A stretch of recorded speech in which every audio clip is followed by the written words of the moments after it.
Picture this: 480 Marines trapped in hostile terrain, ammunition nearly depleted, enemy muzzle flashes lighting up every ridge like deadly fireflies. Command had already begun drafting casualty lists. The handbook said to hold position. The handbook said, stand down. But when waiting meant certain death when overlooked, Sniper broke protocol. This is the story of a ghost from the past who returned to save 480 American souls abandoned in a cold valley of death.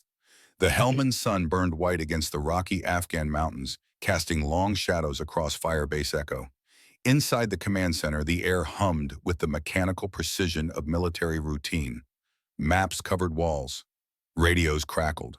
Officers moved with rehearsed efficiency, their faces masks of professional detachment. But far from this operational heartbeat, away from the purposeful activity, one figure sat alone, atop a supply crate, legs crossed, rifle balanced across her lap. Master Sergeant Sarah "Ghost" Morgan, 32 years old, Marine Corps sniper, moved with the deliberation of a timepiece. Every action calculated, steady, unhurried.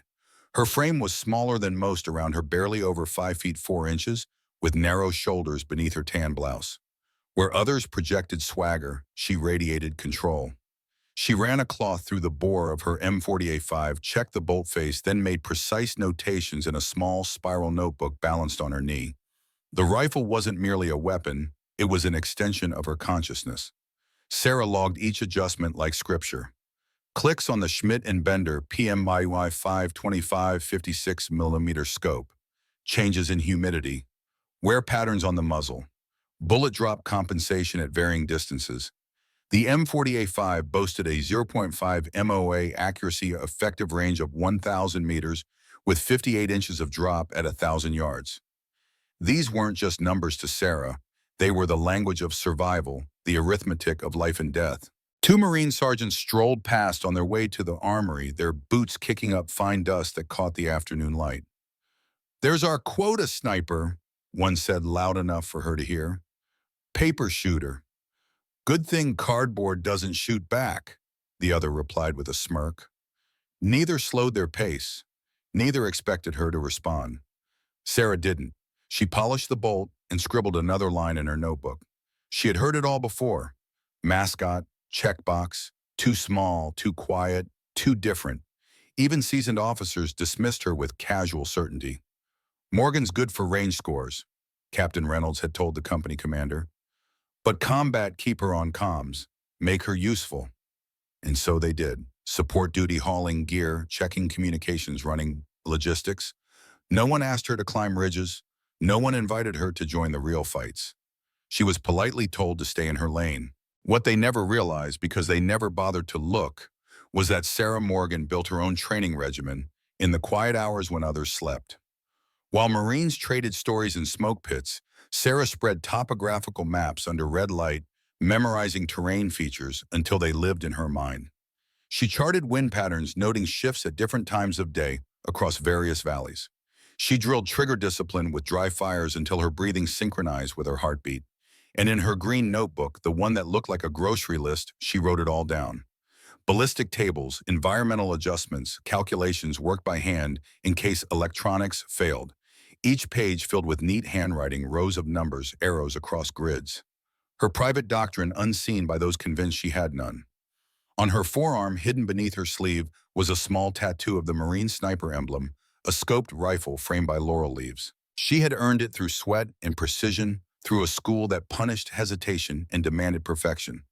But here in Helmand, she kept it covered. No need to remind men already certain she didn't belong. That was the paradox of Sarah Morgan. She never flared when mocked. She never argued when dismissed. She didn't throw words back to prove herself. She carried the insults like she carried her rifle, quietly, carefully, with patience. She was waiting not for permission, but for the inevitable moment when all her charts, numbers, and discipline would no longer be invisible. Her story didn't begin in Helmand. It began in Redstone, Arizona, where evenings smelled of dust and mesquite, and the horizon stretched over flat farmland into painted mountains. Her father, William Morgan, had been more than just a Marine who deployed twice before injuries forced him home. He had been CIA operating in Afghanistan during the 1980s, training Mujahideen fighters against Soviet forces in what history now called Operation Cyclone. William raised his daughter with core discipline even when the nearest military base was hundreds of miles away. Chores began at dawn. Fences required fixing before breakfast. And as dusk painted the sky purple, he would line empty soda cans along fence posts and hand her a weathered hunting rifle. "Steady breath," he'd say. "Slow trigger. Let the shot surprise you." By age 12, Sarah could drop every can at 50 yards without hesitation. By 16, she outshot most men who came to hunt with her father. William rarely offered praise, but the quiet pride in his eyes told her everything she needed to know. He taught her to read terrain, to predict wind from how grass bent, to calculate distance without rangefinders. The Soviets thought Afghanistan would be easy, he told her one evening as they cleaned rifles on the porch. They underestimated what determination can accomplish against superior numbers. What Sarah didn't know then was that her father had trained an elite unit of Afghan marksmen, teaching them advanced sniping techniques that had devastated Soviet patrols. William Morgan had become a legend among certain circles, his methods studied, his successes classified. But legends attract enemies. In 1989, just before the Soviet Union began its collapse, William Morgan disappeared during a mission.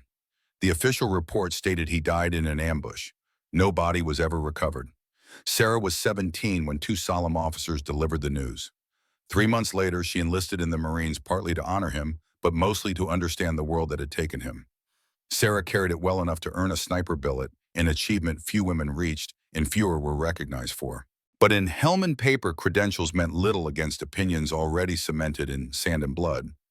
So she brought her rifle to the range and her notebooks back to her bunk, enduring whispers, while others flaunted confidence.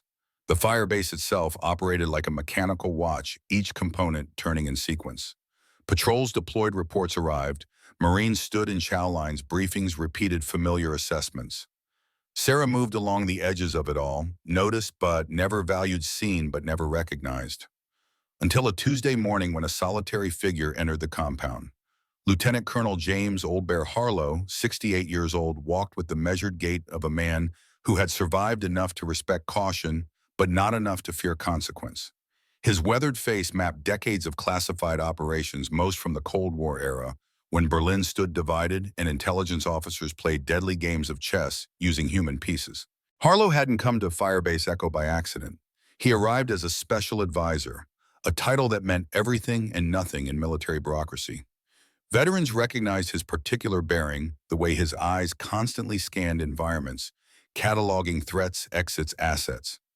Younger Marines just saw an old man with impressive ribbons who spoke little and observed much. Sarah noticed him first at the range.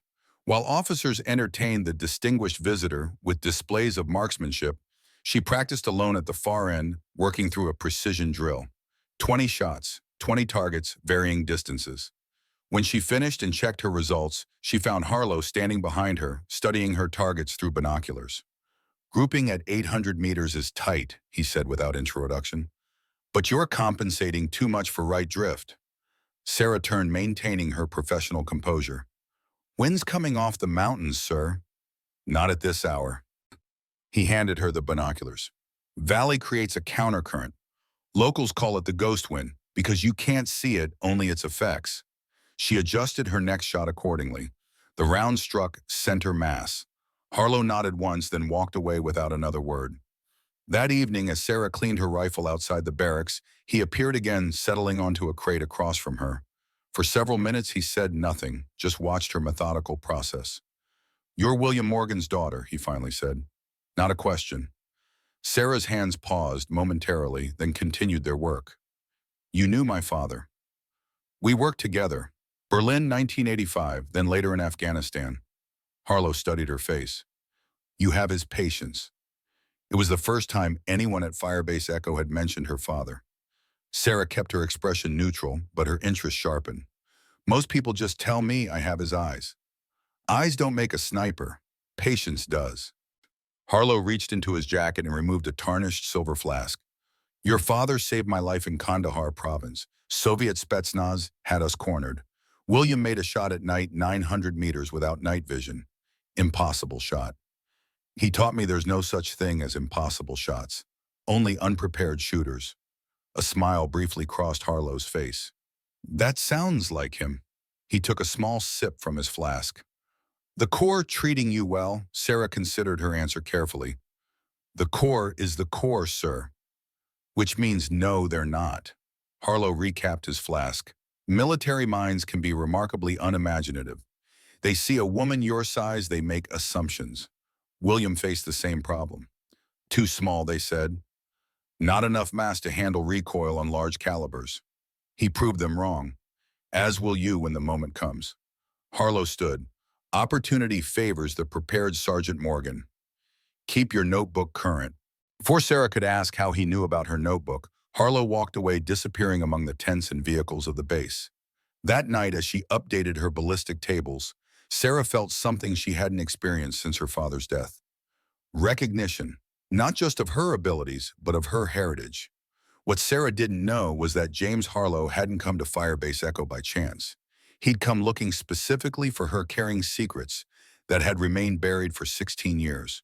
Secrets about her father, about a Russian KGB officer named Nikolai Makarov, and about a betrayal that had never been avenged. The next morning, briefing room activity increased noticeably.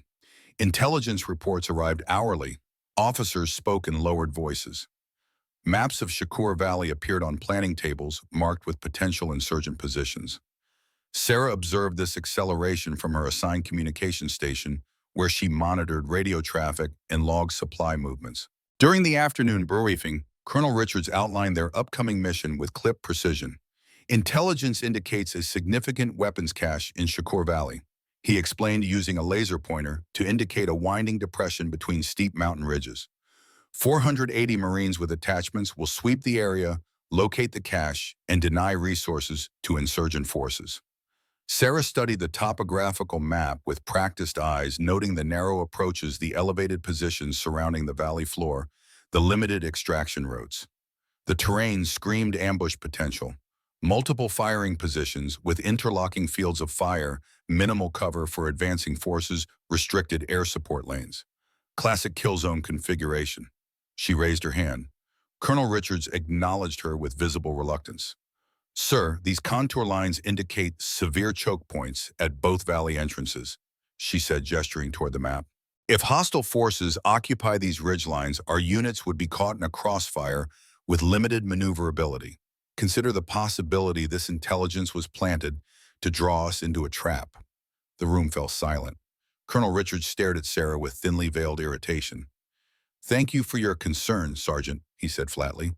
Intelligence has vetted this information thoroughly. These weapons are supplying attacks on 3 forward operating bases. We're not passing up this opportunity because of hypothetical tactical concerns. With respect, sir, nothing about these concerns is hypothetical. This valley configuration presents a textbook ambush scenario, Captain Reynolds interrupted. Sergeant Morgan, track equipment, requisitions, not strategy. That's above your pay grade. Chuckles rippled through the room. Sarah recognized the familiar dismissal. She closed her notebook and remained silent as the briefing continued. When the session ended, Marines collected gear-adjusted equipment and joked about how quickly the sweep would conclude. From the doorway, Sarah observed them with a growing sense of unease. As the Marines dispersed, she noticed Harlow standing in a shadowed corner, his expression thoughtful. Their eyes met briefly. He gave an almost imperceptible nod, then disappeared down the corridor. That evening, Sarah discovered a folded note in her equipment locker. The handwriting was precise military. Teok, 2200 hours. Bring your field book. At exactly 2200, Sarah entered the darkened Tactical Operations Center. The night shift monitored communications at reduced staffing levels. In the map room, illuminated only by a single desk lamp, sat Lieutenant Colonel Harlow examining intelligence reports. Close the door, Sergeant, he said without looking up. Sarah complied, then stood at parade rest. Harlow motioned her closer. Your assessment of Shakur Valley was correct, he said quietly. But there's more happening than a simple weapons cache. He spread several satellite images across the table. They showed vehicle movements, heat signatures, at night, personnel, transfers between compounds. Standard intelligence gathering. These supply routes don't match typical Taliban patterns, Sarah observed, because they're not Taliban patterns. They're Russian. Harlow placed another image on top, this one showing a man in civilian clothes exiting a compound. The photo quality was poor, the subject partially obscured, but something about his bearing caught Sarah's attention. This was taken 3 days ago near the valley. Facial recognition suggests an 89% match with this individual. He produced another photograph, this one older, faded at the corners. It showed three men standing near a Soviet Mi-24 helicopter. Two wore Afghan clothing. The third wore the uniform of a Soviet officer. The man's face was clearly visible, his expression severe, calculating. Nikolai Makarov, Harlow explained, former KGB, later FSB, specialized in Afghan operations during the Soviet War. Officially reported dead in 2001, but intelligence suggests he's been running a weapons smuggling operation supplying Russian arms to insurgent forces. Sarah studied the photograph carefully. What does this have to do with our mission? Harlow's expression darkened. Makarov was your father's primary adversary during Operation Cyclone. William disrupted his operations repeatedly. Their conflict became personal. A cold sensation spread through Sarah's chest.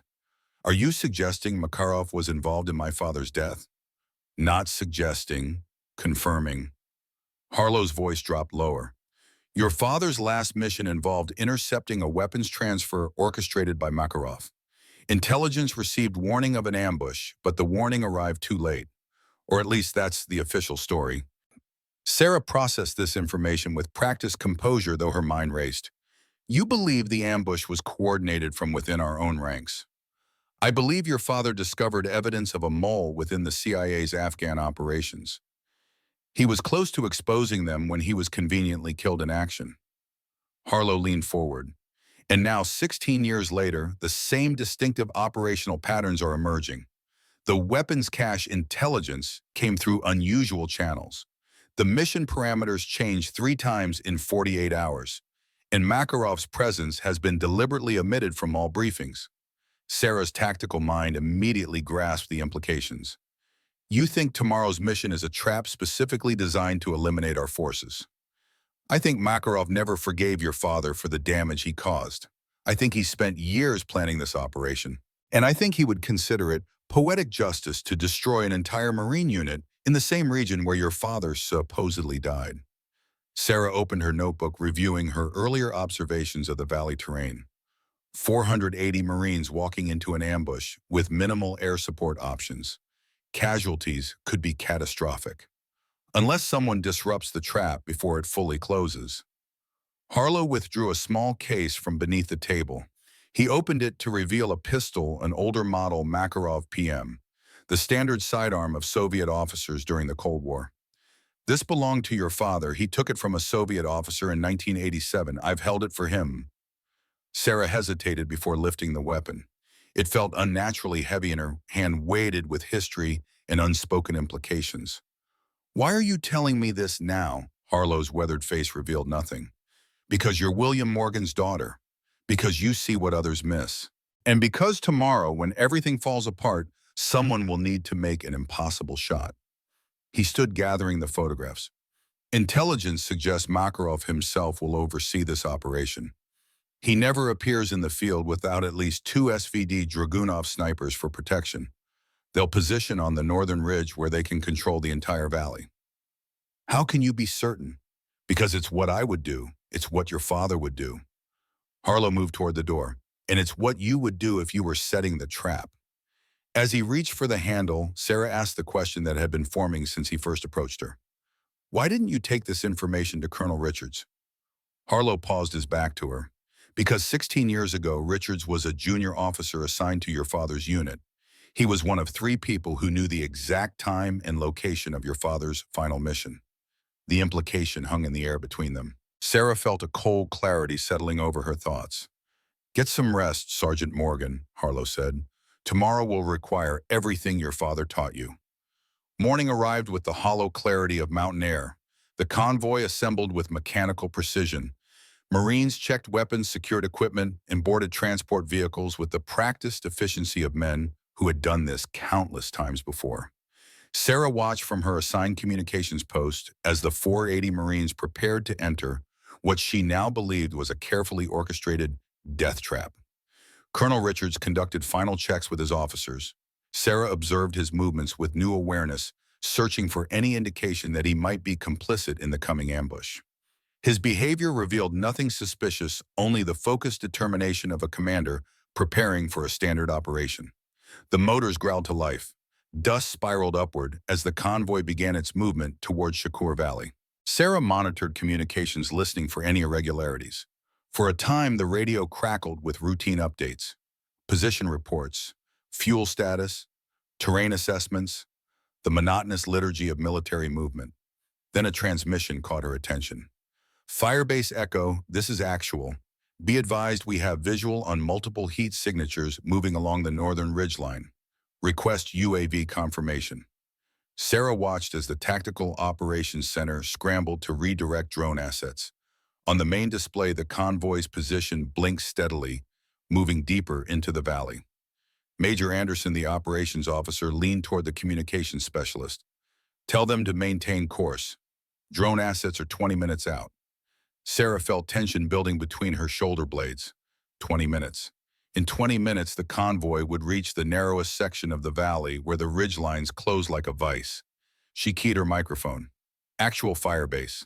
Recommend holding position until aerial confirmation of ridge activity. Terrain ahead restricts maneuver options. Major Anderson shot her a warning glance. Sergeant Morgan maintained proper communications protocol. Sir, those heat signatures match the profile of heavy weapons teams establishing overlapping fields of fire. The convoy is heading into... That's enough, Sergeant, Anderson snapped. Return to your station. Sarah complied outwardly, but her mind raced through scenarios. If the convoy continued, they would enter the kill zone within minutes. If Harlow's intelligence was correct, Makarov had planned this ambush meticulously. The Marines would be caught in interlocking fields of fire with limited cover and constrained movement options. Suddenly, the radio erupted with urgent voices. Contact, contact, taking fire from the North Ridge. Multiple positions, heavy weapons. RPG teams on the south slope. The operations center exploded into activity. Display screens showed the convoy's formation compressing as vehicles sought cover. Radio traffic became chaotic, multiple units reporting contact simultaneously. Major Anderson began issuing standard contingency orders, directing air assets, requesting situation reports. Sarah studied the tactical display. The convoy had entered exactly the position she'd identified as the optimal ambush location. From her assessment, the insurgents held all tactical advantages: high ground prepared positions, interlocking fields of fire. The Marines were caught in terrain that offered minimal cover and restricted their ability to maneuver. Firebase, this is actual. Heavy casualties. Request immediate air support on these coordinates. Major Anderson reviewed the coordinates, then shook his head. Negative actual. Those positions are within 200 meters of friendly forces. Cannot authorize airstrike within safety parameters. Sarah watched the display as the convoy's situation deteriorated. More reports of casualties. Vehicles disabled. Units pinned down by precise sniper fire. The textbook ambush was unfolding exactly as she'd predicted. Sir, she addressed Major Anderson. Those units need immediate support. Without air assets, they require counter-sniper operations to disrupt the enemy's command and control. Anderson barely glanced at her. We follow protocol, Sergeant. Air assets will engage when units create sufficient separation from enemy positions. They cannot create separation while pinned down by sniper fire, Sarah insisted, abandoning protocol. Sir, I can provide that support. Now Anderson turned fully toward her, his expression incredulous. You want to single-handedly counter multiple enemy sniper teams? Stand down, Sergeant. That's an order. Sarah held his gaze for a long moment, then nodded once and returned to her station. The radio continued broadcasting the deteriorating situation. Marine units reported additional casualties. Ammunition running low. No possibility of creating the separation needed for air support. Sarah made her decision. She slipped away from the communications center, moving with purpose toward the armory. The Marine on duty recognized her and began the standard sign-out procedure. Sarah requisitioned her M40A5, additional ammunition, her rangefinder, and communication equipment. The paperwork listed her purpose as range qualification. Within 15 minutes, she had assembled her gear and moved toward the motor pool. HYN WV sat idling, prepared for a supply run to a nearby checkpoint. The driver, a young corporal, looked surprised as she approached. "Change of plans, Corporal," she said with calm authority. "I need transport to Observation Post Falcon." "Ma'am, I don't have orders for—" "The orders are being processed. This is time-sensitive." She held his gaze steadily until he nodded and opened the passenger door. As Sarah climbed in, she noticed Lieutenant Colonel Harlow standing in the shadows of the supply tent. Their eyes met briefly. He offered a slight nod, then melted back into the darkness. The HMMWV departed Firebase, echo dust billowing behind it as it accelerated toward the outer perimeter. Sarah checked her equipment, methodically performing functions she had practiced thousands of times. Magazine loads, scope adjustments, range calculations. In her vest pocket, she carried the Makarov pistol Harlow had given her, a physical connection to her father, and a reminder of the stakes involved. "Drop me at the Eastern Approach Road," she instructed the driver. "Return to base and report equipment transfer to OP Falcon complete." The corporal looked uncertain but didn't question her. 20 minutes later, he stopped at the designated location. Sarah dismounted with her equipment and watched as the vehicle turned and headed back toward the firebase. Now she stood alone, a single figure against the vast Afghan landscape. In the distance, the sounds of battle echoed between mountain walls. Sarah consulted her map, calculating the fastest route to the ridgeline that would give her optimal firing position above the valley. The climb was brutal. Loose shale slid beneath her boots as she ascended the steep slope. The Afghan sun hammered down, heating her equipment and testing her endurance. Sarah moved methodically, conserving energy, maintaining awareness of her surroundings. Her father's training resonated in her mind. "Terrain will kill you faster than any enemy," he'd told her once. "Respect it, read it, use it." After 40 minutes of climbing, Sarah reached a promising position. A natural depression offered concealment while providing clear sight lines across the valley. Below, she could see the Marine convoy scattered across the valley floor.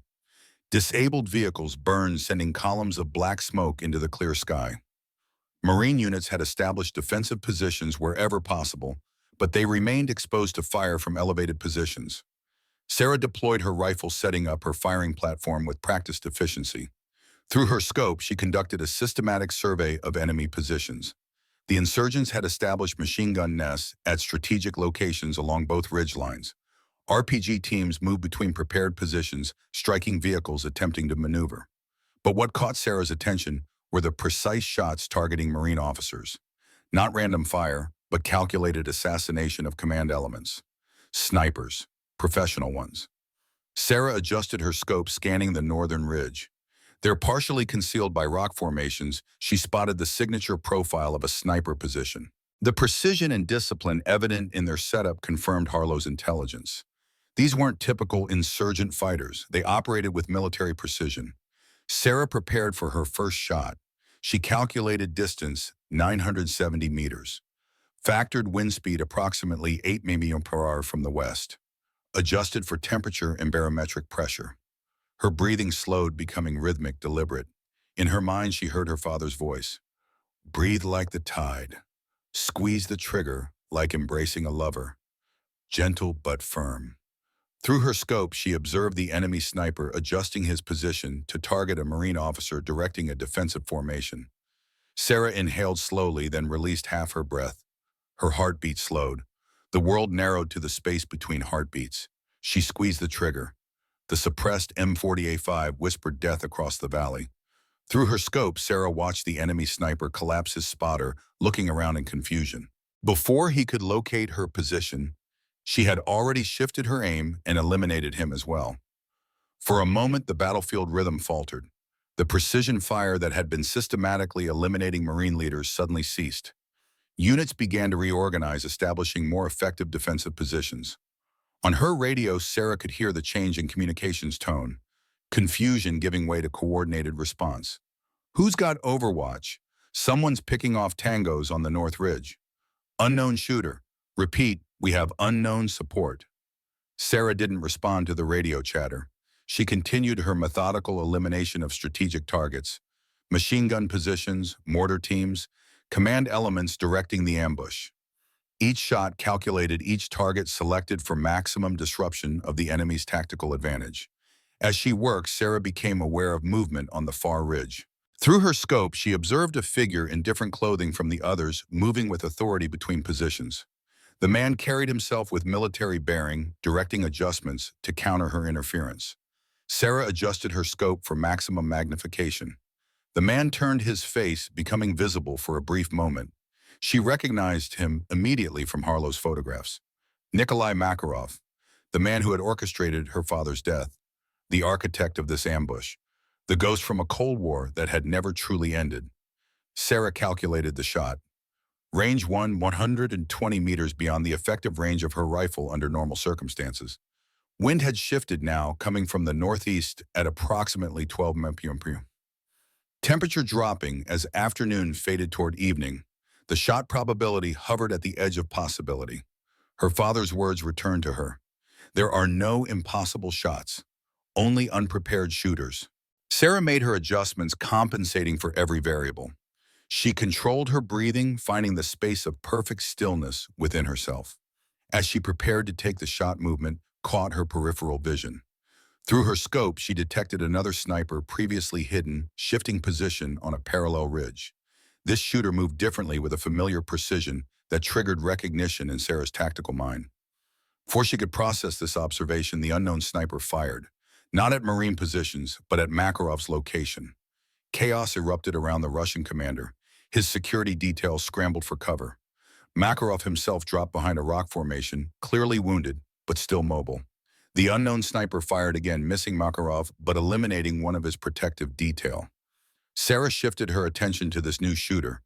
Through her scope, she studied his position, his technique, his equipment. Something about the methodology seemed hauntingly familiar. The shot selection, the timing between shots, the disciplined restraint. It mirrored training she had received from her father. As Marine units began to reorganize under the combined support of her fire and the unknown snipers, Sarah made a decision. She would continue eliminating strategic targets, creating the opportunity for the convoy to establish a defensive perimeter and create the separation needed for air support. But she would also solve the mystery of this ghost from her past, because somewhere on that distant ridge was a shooter who employed techniques only one man had ever developed, techniques her father had created, techniques that had died with him, or so she had been told. Back at Firebase Echo, the Tactical Operations Center had descended into controlled chaos. Radio traffic crackled with reports of casualties, ammunition status, and increasingly desperate requests for support. Major Anderson stood at the central display, his face illuminated by the blue glow of tactical screens showing the deteriorating situation in Shakur Valley. "Where the hell is Sergeant Morgan?" he demanded, scanning the communication station where Sarah should have been monitoring radio traffic. A young corporal looked up from his terminal. "Sir, equipment logs show she signed out her sniper kit 40 minutes ago. Listed purpose as range qualification." Anderson's expression darkened. Range qualification in the middle of an operation. Lieutenant Colonel Harlow entered the TOC, his weathered face betraying nothing as he surveyed the tactical display. He moved with unhurried purpose toward Anderson, stopping beside him to study the battlefield imagery. "Your Marines are in a textbook ambush." Harlow observed, his voice carrying the graveled texture of decades of command. "Whoever planned this knows American tactical doctrine inside and out." Anderson barely acknowledged him. "We're following protocol. Air support will engage when safe distance parameters are established. Those men won't establish safe distance while pinned down by precision fire," Harlow replied. His tone remained conversational, but carried an underlying steel that made junior officers straighten instinctively. "Interesting development on the North Ridge, though. Someone's disrupting the enemy's command and control." The tactical display showed sudden confusion in insurgent positions. Precision counter-sniper fire had eliminated key personnel, forcing the ambushers to adapt to unexpected resistance. Anderson squinted at the display. "We don't have assets in that sector." "Don't you?" Harlow's weathered face revealed nothing. Realization dawned slowly across Anderson's features. "Morgan, she disobeyed direct orders." "Seems to run in the family," Harlow commented, almost to himself. Anderson turned to face him fully. "What does that mean, Colonel?" Harlow met his gaze evenly. "It means history has an interesting way of repeating itself, Major, especially in places like Afghanistan." Before Anderson could respond, the radio erupted with urgent transmissions. Firebase Echo, this is actual. We have friendly sniper support from the Eastern Ridge. Multiple enemy positions neutralized. Request immediate identification of supporting element. Anderson grabbed the microphone. Actual, this is Firebase. No supporting elements deployed. Repeat, no friendlies on Eastern Ridge. Harlow moved closer to the tactical display, studying the changing battlefield dynamics with professional interest. Your Marines are establishing a defensive perimeter. Whoever's providing overwatch knows exactly which targets to prioritize. Anderson's face flushed with anger. Morgan has no authorization to engage. She's directly violating orders. She's saving 480 Marines, Harlow countered calmly. Perhaps consider that before court-martialing her. The two men locked eyes across the tactical display, decades of military experience, clashing in silent confrontation.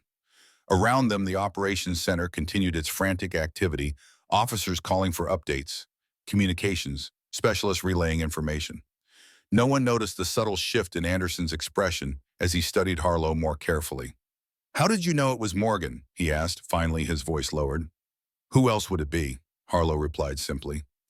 Anderson's eyes narrowed. "You put her up to this." "I merely recognize potential where others saw only limitations." Harlow gestured toward the display. "Your convoy is reorganizing. The ambush is failing. Perhaps you should focus on exploiting that advantage rather than assigning blame." Before Anderson could respond, another officer called out from across the room. "Sir, drone feed shows a vehicle approaching the ambush site from the north. High-speed civilian SUV." The main screen shifted to an aerial view. A black vehicle raced along a dirt track toward the valley, dust billowing behind it like a comet's tail. "Magnify Sector 4, Anderson ordered. The image zoomed in, revealing a Mercedes G-Wagon approaching the battlefield. Four armed men surrounded a central figure, their protective formation indicating someone of importance. Harlow leaned forward, his interest suddenly intensified. "Well, this is unexpected. Your operation has drawn out someone significant." "Identify," Anderson barked at the intelligence officer. The young lieutenant studied the enhanced imagery. "Facial recognition processing. Sir, we have an 89% match with Nikolai Makarov, former KGB officer, presumed dead since 2001. The name sent a ripple through the command center. Even junior officers recognized it from intelligence briefings on Russian influence operations in the region. Anderson's reaction, however, was different. For a fraction of a second, something like fear flickered across his features before his professional mask reasserted itself. "Makarov is dead," he stated flatly. "This is a false positive." Harlow watched him with the patient attention of a predator. "Is he interesting that you're so certain, Major? Especially since this information wasn't included in any of your briefings." Anderson turned away, focusing intently on the tactical display. "Lieutenant, alert our forces that a high-value target may be entering the operational area." "And perhaps," Harlow suggested quietly, "you might want to inform Sergeant Morgan as well, since she's currently the only asset in position to interdict." Anderson's jaw tightened visibly, but he nodded to the communications officer. "Attempt contact with Sergeant Morgan. Priority channel." As the officer complied, Harlow moved to a secondary monitor displaying the northern ridgeline. He studied it with particular intensity then, as if searching for something specific. His weathered face revealed nothing but his eyes tracked methodically across the terrain, features examining each possible position where a skilled operative might conceal himself. "Something interesting, Colonel?" Anderson asked suddenly beside him. "Just admiring the terrain," Harlow replied. "Afghanistan has a way of revealing who people really are. Wouldn't you agree, Major?" Anderson's expression hardened. "I think you should explain exactly what your role is here, Colonel. You arrived as an advisor but seem remarkably well-informed about operational details." "I advise on what I know," Harlow said simply, "and I know quite a bit about Russian operations in this region, particularly those involving Nikolai Makarov." "Makarov is dead," Anderson repeated with slightly less conviction. "So was William Morgan," Harlow countered quietly. "Yet death seems remarkably impermanent in this part of the world." Anderson's reaction was subtle but unmistakable. His posture stiffened, his breathing momentarily suspended. When he spoke, his voice had dropped to ensure privacy. "What exactly are you implying, Colonel?" Harlow smiled thinly. "I'm not implying anything, Major. I'm observing. Just as I observed in 1989 when three men knew the exact time and location of William Morgan's final operation. Just as I'm observing now when his daughter happens to be providing overwatch on a mission that bears remarkable similarities to the one that supposedly killed her father.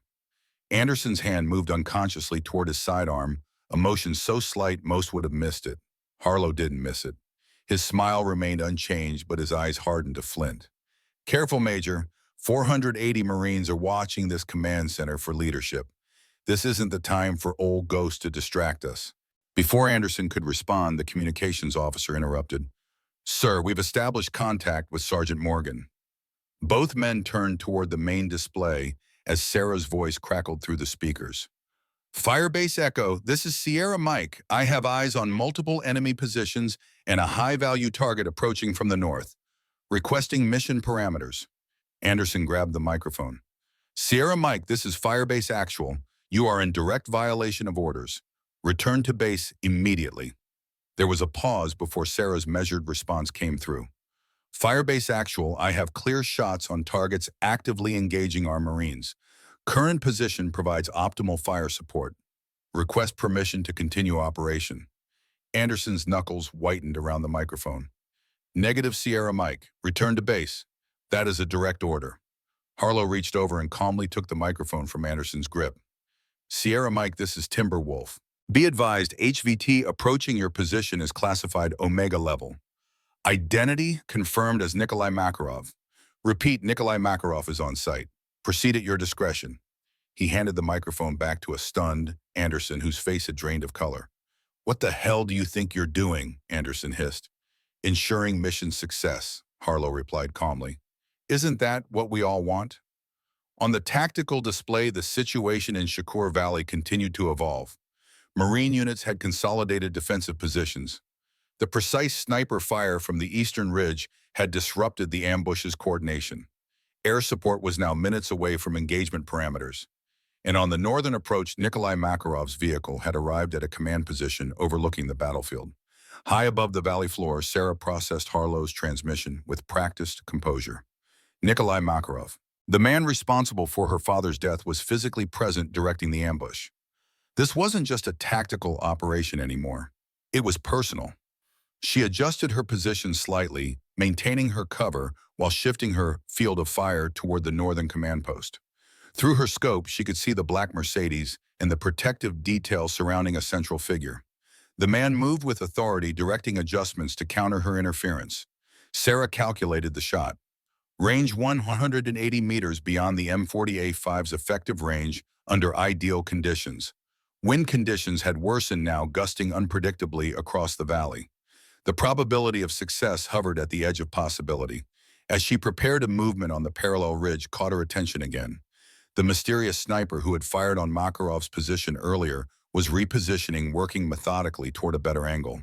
His technique was disciplined, precise, familiar, in ways that resonated with her own training. Sarah faced a tactical decision. Continue supporting the Marine units below, eliminate Makarov if possible, or investigate the unknown sniper whose methods mirrored her father's. Professional discipline warred with personal urgency. Before she could decide, her radio crackled again.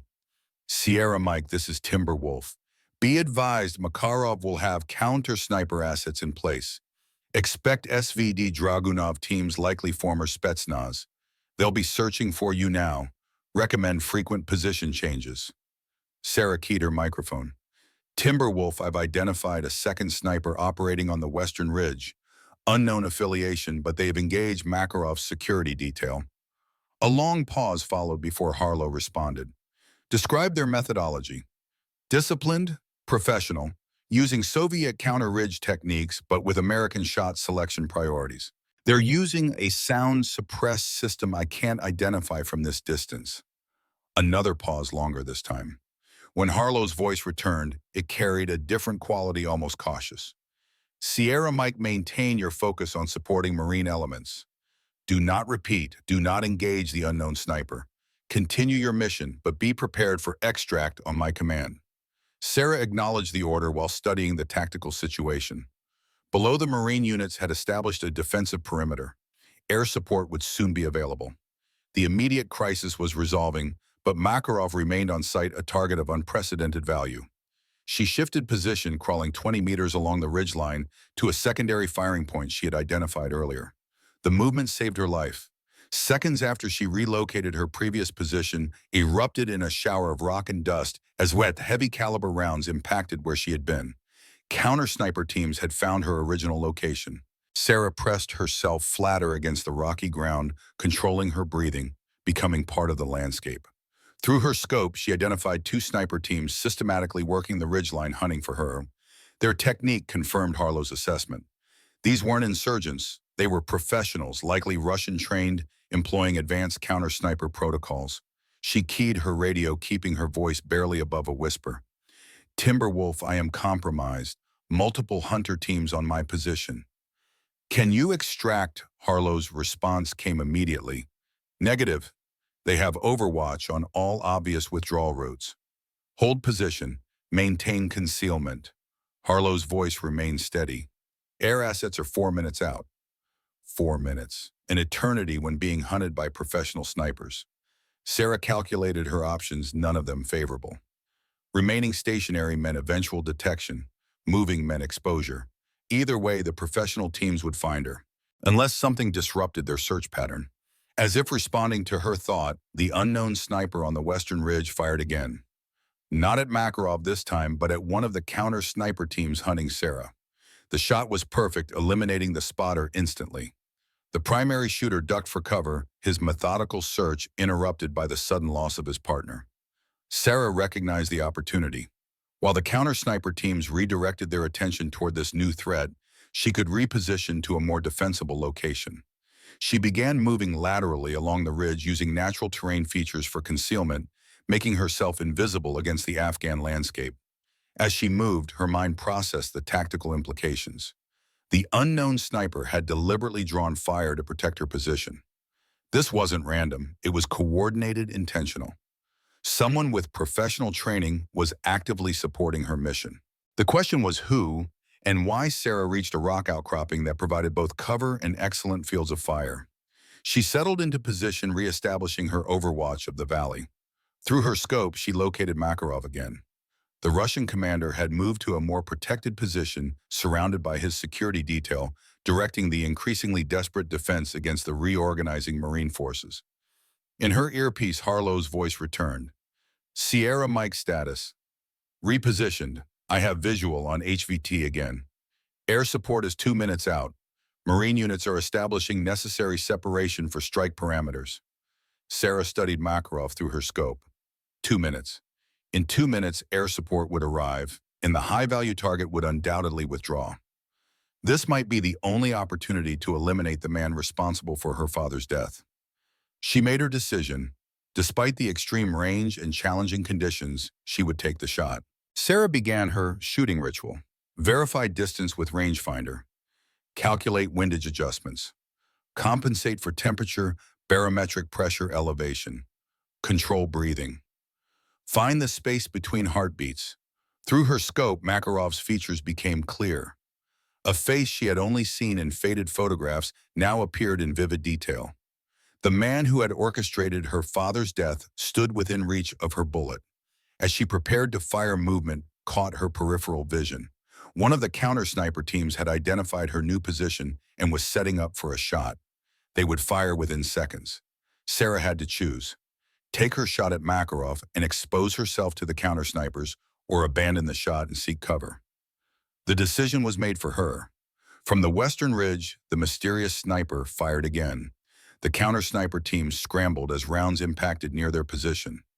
Sarah recognized the technique immediately. The unknown shooter wasn't trying to hit them. He was forcing them to move, disrupting their shot, buying her time. With the counter-snipers temporarily displaced, Sarah refocused on Makarov.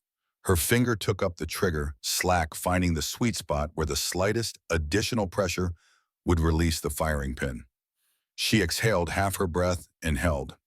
The M40A5 cracked, sending its 175-grain match-grade round across the valley at 2,550 feet per second. Through her scope, Sarah watched as the bullet found its mark. Not center mass as she had aimed, but a peripheral hit. Makarov staggered, clearly wounded, but not eliminated. His security detail immediately closed around him, rushing him toward the Mercedes. Sarah chambered another round, but the opportunity had passed. Makarov was inside the vehicle, protected by armored plating. The Mercedes accelerated away from the command post, disappearing behind a ridge before she could attempt another shot. Sierra Mike to Timber Wolf. HVT is wounded but mobile. Evacuating north by vehicle. Understood, Harlow replied. Can you pursue? Sarah assessed her situation. The counter-sniper teams were regrouping, coordinating to locate her position. Her support of the Marine units had been effective, but had also exposed her to increasingly determined enemy forces. Negative, position is compromised. Multiple hostile elements converging. Extract immediately. Head west toward Rally Point Echo. Will coordinate pickup. Sarah acknowledged, then began calculating her extraction route. The most obvious path would expose her to enemy fire. The safest route would take too long, allowing the counter-sniper teams to establish containment. As she weighed her options, her radio crackled with an unexpected transmission. Not Harlow's voice, but a different tone distorted by encryption. Sierra Mike, this is Nomad. I can provide cover for your extract. Move west along the secondary ridge. We'll engage hostiles from northern position. Authentication code Sierra Tango 4. 7-9er. Sarah froze. The authentication code was an old CIA operational marker her father had taught her years ago. A code that wasn't in any current military encryption protocols. A code only someone with specific historical knowledge would know.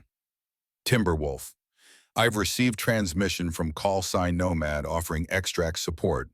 Authentication uses non-standard protocol. Please verify. Harlow's response came after a significant pause. Sierra Mike Nomad is authenticated. Follow his instructions. Something in Harlow's tone raised Sarah's situational awareness. The hesitation suggested complications beyond the immediate tactical situation. Nevertheless, with counter-sniper teams closing in, she had limited options. Sierra Mike moving west. Nomad requesting cover fire in 30 seconds. Confirmed, 30 seconds. Be ready to move fast. Sarah gathered her equipment, securing her rifle and preparing for rapid movement. She counted down silently, controlling her breathing, visualizing her route along the exposed ridgeline. At exactly 30 seconds, precision fire erupted from a position north of her location. The mysterious shooter, now identified as Nomad, engaged the counter-sniper teams with devastating accuracy. 3 shots, 3 impacts, creating immediate confusion among the hostiles. Sarah seized the opportunity, moving rapidly along the ridgeline, using natural cover where available, relying on speed where concealment was impossible. Behind her, the exchange of fire continued as Nomad kept the enemy forces suppressed. She covered 200 meters of difficult terrain before reaching a protected draw that offered a descent route toward the rally point. As she began moving down the steep slope, her radio activated again. Sierra Mike, be advised, 2 hostiles moving to intercept your route from the south. I cannot engage from current position. Sarah immediately adjusted her course, veering north to avoid the approaching threat. The change forced her into more exposed terrain, but the alternative meant direct confrontation with unknown enemy forces. Sierra Mike, hostiles have night vision capability. They're tracking your heat signature. This new information changed the tactical equation dramatically. Even in daylight, thermal imaging would make concealment nearly impossible against professional trackers. Sarah made a rapid decision. Instead of continuing toward the rally point, she turned directly toward the northern ridge where Nomad had established his position. If thermal imaging made stealth impossible, then direct link-up with friendly forces offered the best chance of survival. Nomad Sarah Mike, diverting to your position. Request guidance. Understood. Move to grid coordinates 34.512 north, 69.1772 east. Cave entrance marked with infrared beacon. Will cover your approach. Sarah oriented herself using her field compass, then began moving toward the specified coordinates. The terrain became increasingly challenging, requiring technical climbing skills rather than simple hiking. She secured her rifle and began ascending the steep rock face, finding handholds in the weathered limestone, pushing her physical endurance to its limits. Gunfire continued sporadically below as enemy forces searched the area she had abandoned. Nomad's precision shots kept them disorganized, preventing any coordinated pursuit. By the time Sarah reached the upper slope, the sounds of conflict had faded, replaced by the hollow whistle of wind through mountain passes. Her radio remained silent as she approached the coordinates. Using her night vision monocular, she scanned the ridgeline until she located a faint infrared signature marking a narrow opening in the rock face. A natural cave perfectly positioned to observe both the valley below and approaching forces from any direction. Sarah approached cautiously, her tactical training overriding her exhaustion. She unslung her rifle, holding it ready as she moved toward the cave entrance. The opening was barely wide enough for a person to pass through, creating a natural choke point that would be easily defensible. Nomad Sierra Mike at coordinates, approaching cave entrance now. No response came through her radio. Sarah hesitated, sensing potential danger. The tactical situation had evolved too quickly with too many unknown variables. The authentication code suggested alliance, but experience had taught her caution. Nomad requesting verbal confirmation before entry. Still no response. Sarah positioned herself beside the cave entrance, minimizing her exposure while maintaining clear fields of fire. The sun had begun its descent toward the western mountains, casting long shadows across the Afghan landscape. Soon darkness would provide additional concealment, but would also enhance the effectiveness of thermal imaging equipment. She made her decision. Retrieving a small tactical mirror from her kit, she angled it carefully to provide a limited view into the cave interior without exposing herself. The reflection revealed a narrow passage extending approximately 3 meters before opening into a larger chamber. No immediate threats visible. Sarah took a deep breath, then moved swiftly through the entrance, immediately taking cover behind a rock formation inside the passage. Her rifle swept the interior space, identifying potential threats, establishing fields of fire. The cave opened into a surprisingly large chamber, clearly used as a temporary operating base. A small generator powered communications equipment and minimal lighting. Field rations, water supplies, and ammunition were organized with military precision. A sniper rifle, not of American manufacture, rested on a makeshift table constructed from ammunition crates. But the cave appeared empty. No sign of Nomad or any other personnel. Sarah moved cautiously through the space, her senses heightened for any indication of threat or deception. The equipment suggested recent occupation. The communications setup was sophisticated with encryption capabilities beyond standard military issue. Whoever had established this position was well-equipped and professionally trained. Near the back of the chamber, a smaller passage led deeper into the mountain. Sarah approached it carefully, conscious of potential ambush points in the restricted space. As she neared the opening, she detected movement from within. She raised her rifle, acquiring sight picture on the passage entrance. "Step out slowly, hands visible." She commanded, her voice steady despite the adrenaline coursing through her system. "I thought William taught you better manners than that," came a response from the darkness. The voice carried an American accent, weathered by age and experience, with an undertone of amusement that seemed entirely inappropriate for the situation. Sarah maintained her firing position. "Identify yourself, now." A figure emerged slowly from the passage. Male, approximately 6 feet tall, lean but muscular build, suggesting military training. Age difficult to determine in the low light, but movement patterns indicated mature experience rather than youthful strength.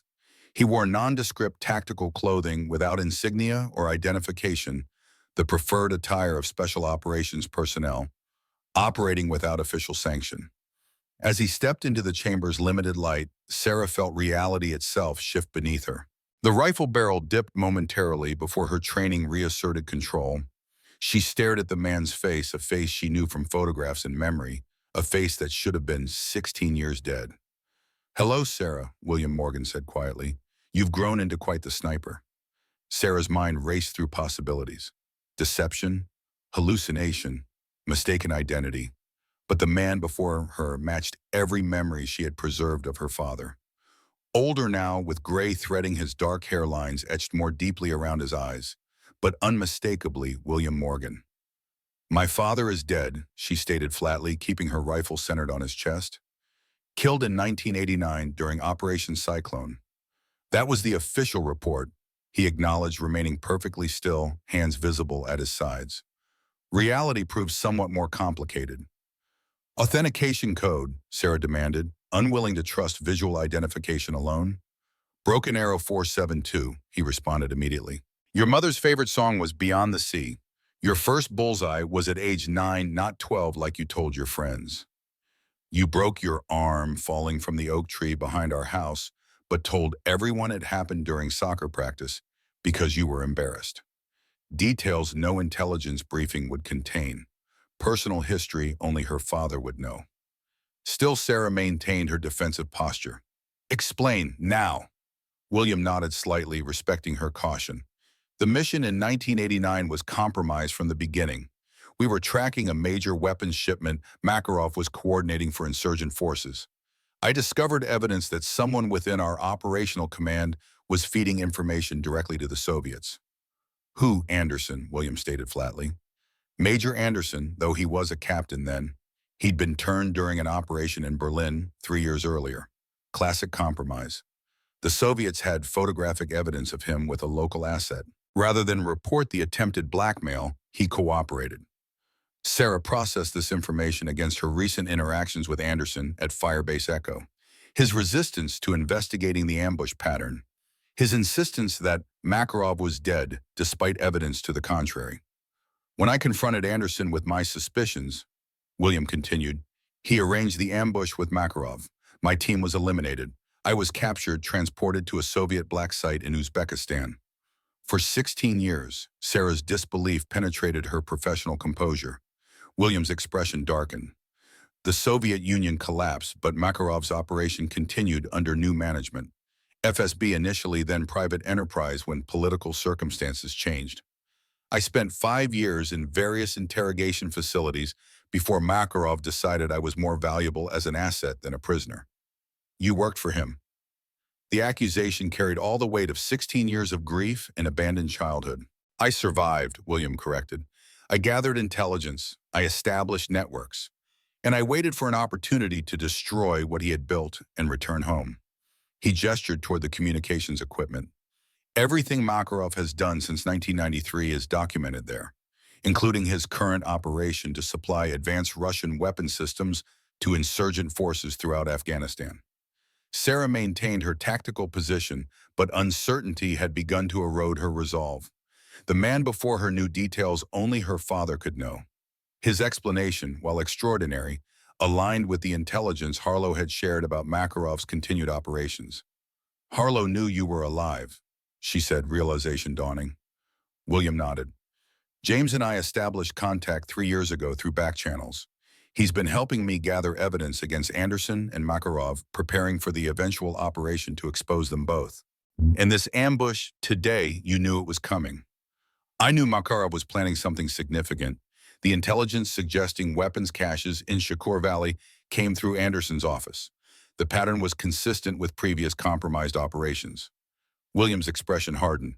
What I didn't anticipate was that you would be the one to break his trap. Sarah finally lowered her rifle, though she maintained tactical awareness of her surroundings. You've been watching me. When possible. Something like regret crossed William's features. I couldn't contact you directly. The surveillance on family members of presumed dead CIA operatives is surprisingly thorough. But I saw you graduate sniper school. Watched your first deployment ceremony from a distance. The personal admission breached Sarah's professional detachment. Emotions she had controlled for 16 years threatened to overwhelm her tactical focus. She forced herself to concentrate on operational priorities. Makarov is wounded but escaped. Anderson remains in command at Firebase Echo. 480 Marines were nearly sacrificed to maintain whatever operation they're running. William nodded, shifting immediately to tactical assessment. Makarov won't go far. He has a secondary operations base 20 kilometers north of here. He'll seek medical treatment and regroup. As for Anderson, Harlow will keep him contained for now. We need to get this intelligence to command, Sarah stated, gesturing toward the communications equipment. Not yet.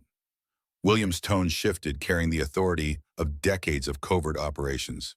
Anderson isn't the only compromised asset in the American military structure here. Makarov has spent years building a network of influence. If we expose him prematurely, key evidence will disappear, and essential personnel will be eliminated before we can identify them. Sarah processed this information against her military training. Her oath required reporting intelligence through proper channels, but those channels might be compromised. The tactical reality required adaptation to circumstances. What's your plan? She asked finally. William moved toward the communications equipment. Makarov will assume I was killed in the confusion of today's operation.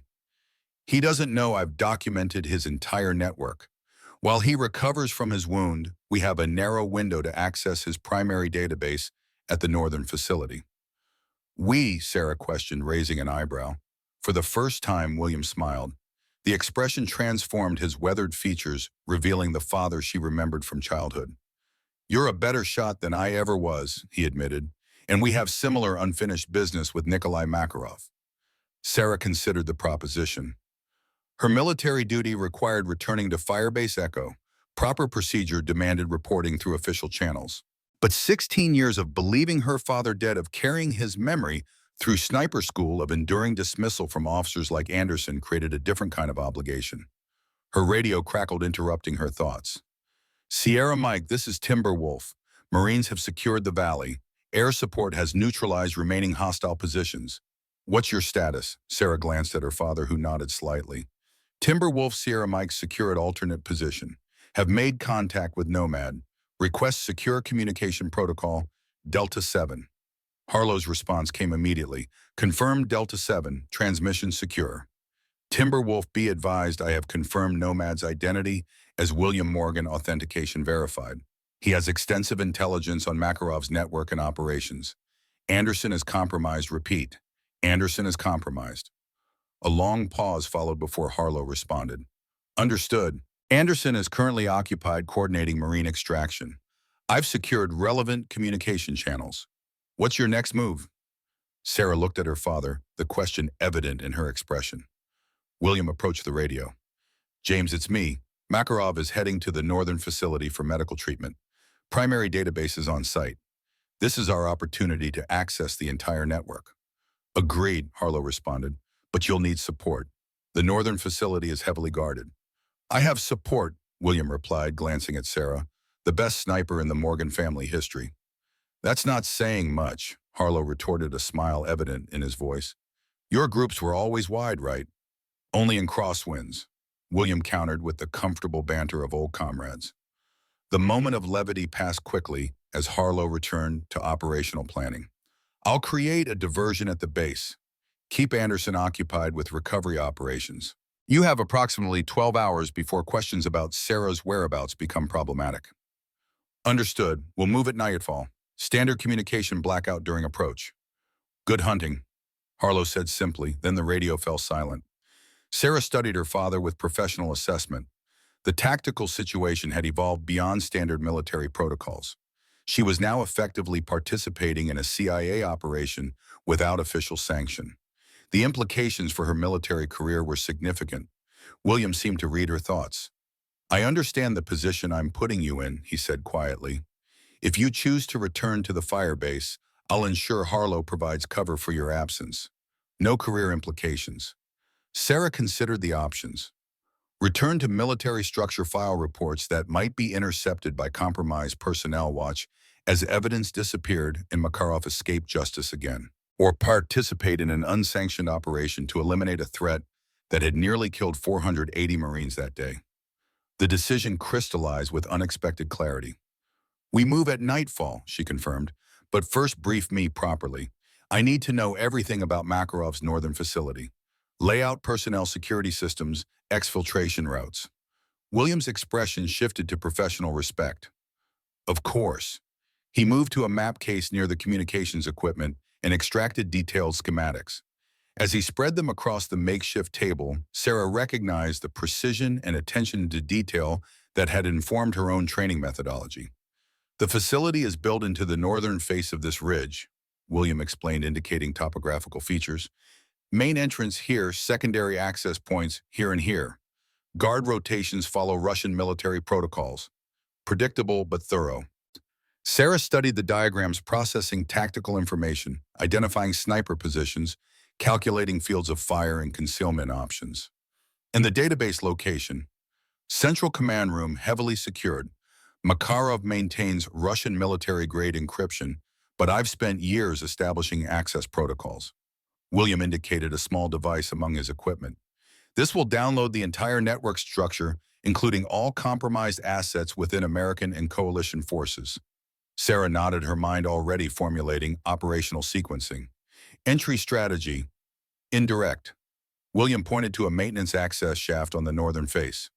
Ventilation system designed for Afghan summer temperatures. Wide enough for personnel access if you remove the intake fans. Security measures. Motion sensors, infrared detection, weight-sensitive flooring in key areas. Williams' briefing carried the precision of extensive personal reconnaissance. But the system has specific vulnerabilities during power cycling sequences. Sarah absorbed the information with professional focus, compartmentalizing emotional reactions to work with her recently resurrected father. The tactical problems were complex but solvable. The personal implications could wait until the mission was complete. Timeline, she asked. We begin our approach at 2100 hours. 3-kilometer infiltration to reach optimal position. Entry window opens at 2300 hours when they cycle backup generators. Primary objective is data extraction. Secondary objective is confirmation of Makarov's presence. Sarah noted the exclusion of elimination as an objective. And if Makarov is on site, Williams' expression revealed nothing. That becomes a tactical decision based on circumstances at time of execution. Professional language masking, personal vendetta. Sarah recognized the technique because she employed it herself. Understood, she acknowledged, continuing to study the facility schematics. As darkness descended over the Afghan mountains, father and daughter prepared for an operation 16 years in the making. Sarah maintained professional detachment, focusing on equipment checks and mission parameters. William moved with the practiced efficiency of a career operative, anticipating requirements, clarifying tactical questions. Yet beneath the operational veneer, fundamental questions remained unanswered. Why William had remained hidden for so many years after escaping Makarov's control. Why he had watched his daughter's life from a distance rather than making contact. Why Harlow had kept his survival secret even after establishing communication. Those questions would demand answers eventually. But as they prepared to infiltrate a Russian black site to expose a decades-long conspiracy, personal history became secondary to operational success. As they completed final equipment preparations, William paused, studying his daughter with an expression that transcended professional assessment. Sarah, he said quietly, when this is finished, there's something you should know about your mother. The unexpected reference to her mother, who had died when Sarah was too young to form memories, interrupted her tactical focus. What about her? She asked, unable to mask her surprise. William checked his watch, then shook his head slightly. After the mission, we need to move now. Infiltration window opens in 40 minutes. Sarah nodded, compartmentalizing her curiosity as she had been trained to do. Whatever revelation William intended could wait. Operational success demanded full attention to immediate tactical requirements. They moved out into the Afghan darkness, two shadows against the mountainside united by blood training and a shared mission to expose a conspiracy that had nearly cost hundreds of American lives. The questions of past and future would find their answers in time. For now, the mission parameters were clear.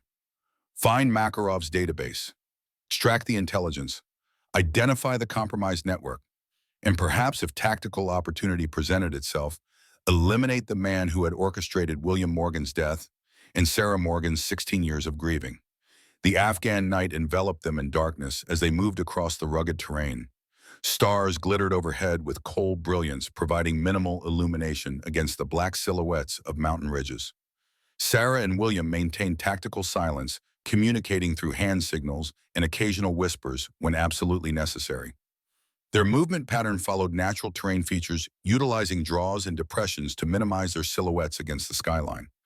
20 minutes into their approach, William raised his fist, the universal signal to halt. Sarah froze instantly, her body becoming one with the landscape. Ahead, vehicle headlights cut through the darkness, moving along a dirt track that wound through the valley below. Patrol, William whispered.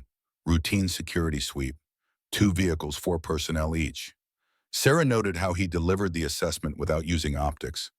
Knowledge born from extensive surveillance over time rather than immediate observation. The depth of his preparation became increasingly apparent with each passing moment.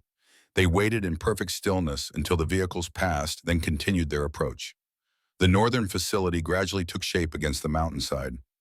Unlike most compounds in Afghanistan, this structure incorporated into the natural rock face, revealing only minimal exterior signatures. No perimeter walls marked its boundaries, No guard towers announced its purpose. Only subtle indicators suggested human occupation.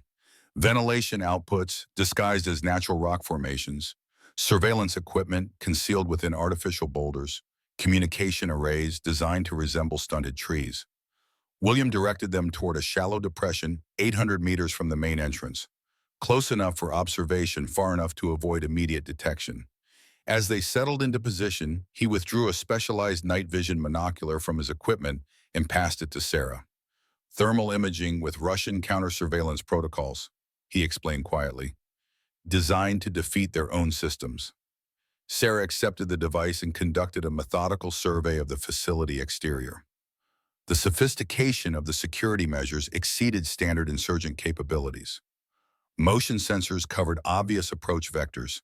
Infrared detection systems monitored dead spaces. Armed personnel maintained disciplined patrol patterns that overlap coverage zones without creating predictable timing vulnerabilities. Professional security implemented by experienced operators. Makarov built this during the Soviet occupation, William explained, as Sarah completed her assessment. Originally a forward intelligence outpost monitoring Mujahideen movements. After the Soviet withdrawal, he maintained it as a private facility for weapons transfers and intelligence operations. Why wasn't it identified by coalition forces? Sarah asked, continuing her surveillance. It was, William replied with subtle emphasis. 3 times. Each time operational plans to investigate were mysteriously redirected or canceled. Anderson's influence. Sarah processed this information against her existing understanding of command decisions. Patterns emerged where previously she had seen only isolated incidents. Operational anomalies, intelligence gaps, resources allocated to lower priority targets, while significant threats remained unaddressed. How deep does his network go? She asked. That's what we're here to discover. William checked his watch. Generator cycling begins in approximately 40 minutes.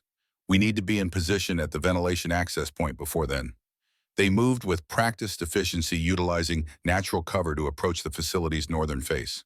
William led them through a carefully plotted route that avoided the most heavily monitored sectors. Sarah noted how he navigated with absolute confidence, revealing intimate knowledge of the security architecture. Years of patient observation transformed into tactical advantage. As they neared the ventilation access point, William gestured for Sarah to provide overwatch while he examined the entry mechanism. The maintenance shaft appeared relatively unguarded compared to main access points, but Sarah maintained vigilant observation, identifying multiple potential threats within her field of view. 2 perimeter guards maintained position 50 meters east, their attention primarily focused outward. A security camera mounted on a nearby rock formation swept the area at regular intervals. Motion sensors placed at strategic locations created interlocking detection zones. Standard security protocols for a facility of this nature. William worked silently at the access panel, manipulating components with practiced precision. His movements revealed specialized knowledge beyond standard military training. CIA tradecraft passed down through generations of field operatives. After several minutes, he signaled completion and motioned for Sarah to join him. Ventilation system bypasses primary security architecture, he explained quietly. Designed for gain tenants access during extreme weather conditions. Security focuses on obvious entry points, leaving this as a relative blind spot. Sarah studied the opening with professional assessment. Tight fit. Manageable, William countered. Russians designed for function over comfort. He checked his watch again. Generator cycle begins in 7 minutes. Electronic surveillance will experience a 3-second reset. That's our window. Sarah verified her equipment was secured and would not create noise during entry. Her rifle slung tight against her back, ammunition and essential gear distributed to minimize profile. William conducted similar preparation, then positioned himself to monitor the security camera's sweep pattern. On my signal, he whispered. Sarah nodded, controlling her breathing, focusing on the immediate tactical requirements rather than the extraordinary circumstances that had brought her to this moment. Infiltrating a Russian black site with her resurrected father to expose a conspiracy that threatened American military operations. The personal implications remained compartmentalized, subordinate to operational success. The distant hum of generators suddenly shifted pitch. William raised his hand, counting down with his fingers. 5, 4, 3, 2, 1. Now, he whispered. They moved in perfect synchronization. William removing the access panel as Sarah maintained security awareness. The opening revealed a narrow shaft barely wide enough for human passage. Without hesitation, William entered first, navigating the confined space with practiced efficiency. Sarah followed, securing the access panel behind them. The ventilation shaft extended 15 meters before opening into a secondary maintenance corridor. The space contained basic infrastructure support equipment, clearly designed for utility rather than regular human occupation. Dust patterns on the floor indicated infrequent use, supporting William's assessment of security vulnerabilities. William oriented himself with immediate certainty, indicating they should proceed east along the corridor. Sarah followed, maintaining tactical spacing, her senses heightened for any indication of security personnel or surveillance systems. "Central server room is 2 levels down," William whispered. "Access requires passing through main security checkpoint." "Alternatives?" Sarah asked, assessing tactical options. "Maintenance's shaft connects to lower levels. Less direct but avoids primary security nodes." They proceeded through increasingly complex infrastructure spaces, navigating around climate control equipment, electrical conduits, and water purification systems. The facility's sophistication became increasingly apparent with each section they traversed. This was not a temporary outpost or improvised compound. This represented permanent infrastructure designed for extended operations. After 20 minutes of careful movement through maintenance areas, William halted at a junction where their corridor intersected with a more finished passage. He withdrew a small device from his equipment, activating a display that showed thermal signatures moving beyond the doorway. "2 security personnel," he indicated. "Routine patrol pattern, 15-second interval between passes." Sarah assessed the tactical situation. "We need a diversion." William nodded agreement and then withdrew a small metallic object from his pocket. "Russian flashbang variant, modified for reduced sound signature but enhanced electromagnetic pulse. Will temporarily disrupt nearby electronics." The approach demonstrated characteristic CIA methodology.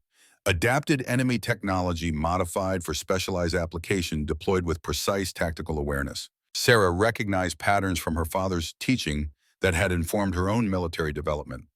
William calculated timing, then activated the device and rolled it down a side corridor.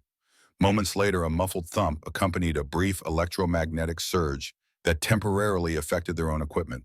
Beyond the doorway, voices raised in confusion as security personnel responded to the unexpected disturbance. "Now," William whispered. They moved through the doorway and immediately took cover behind storage containers. The security personnel had moved toward the disturbance, leaving their assigned positions vacant. William directed them toward a service elevator located at the corridor's far end, using hand signals to coordinate their movement. The elevator required security authentication.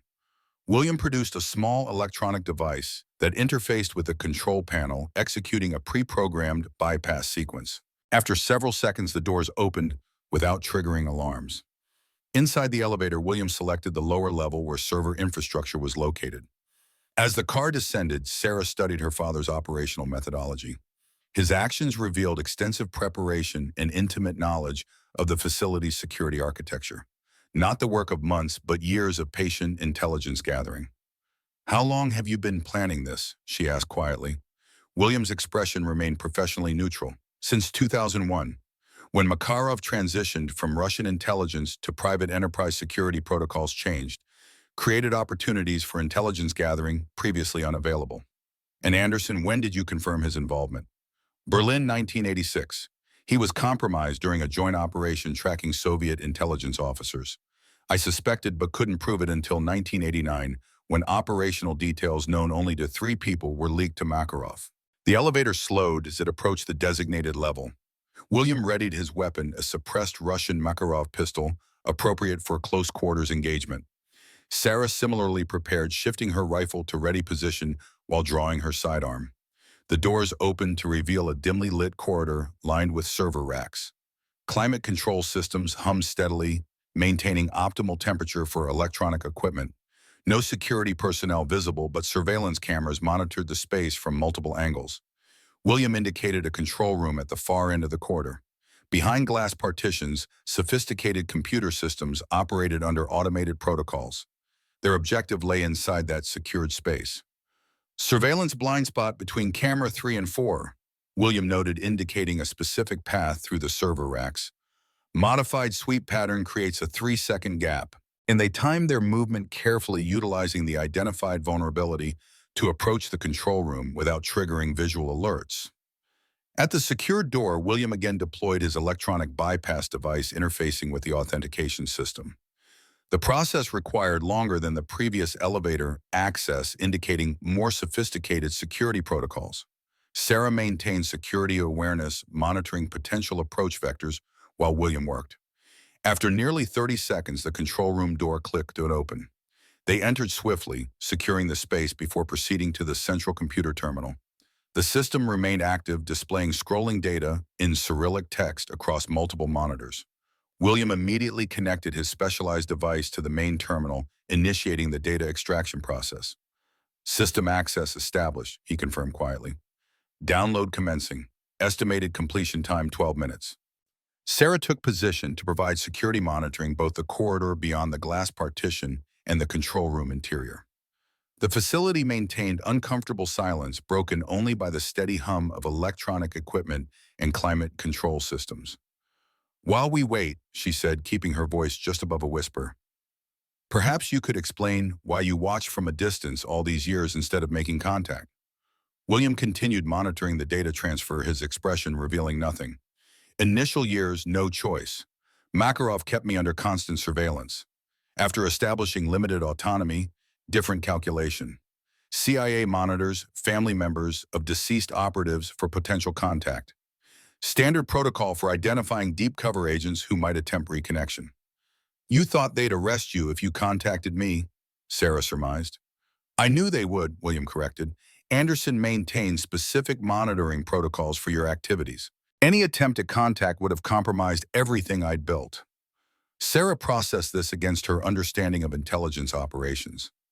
The explanation carried tactical logic but failed to address emotional considerations.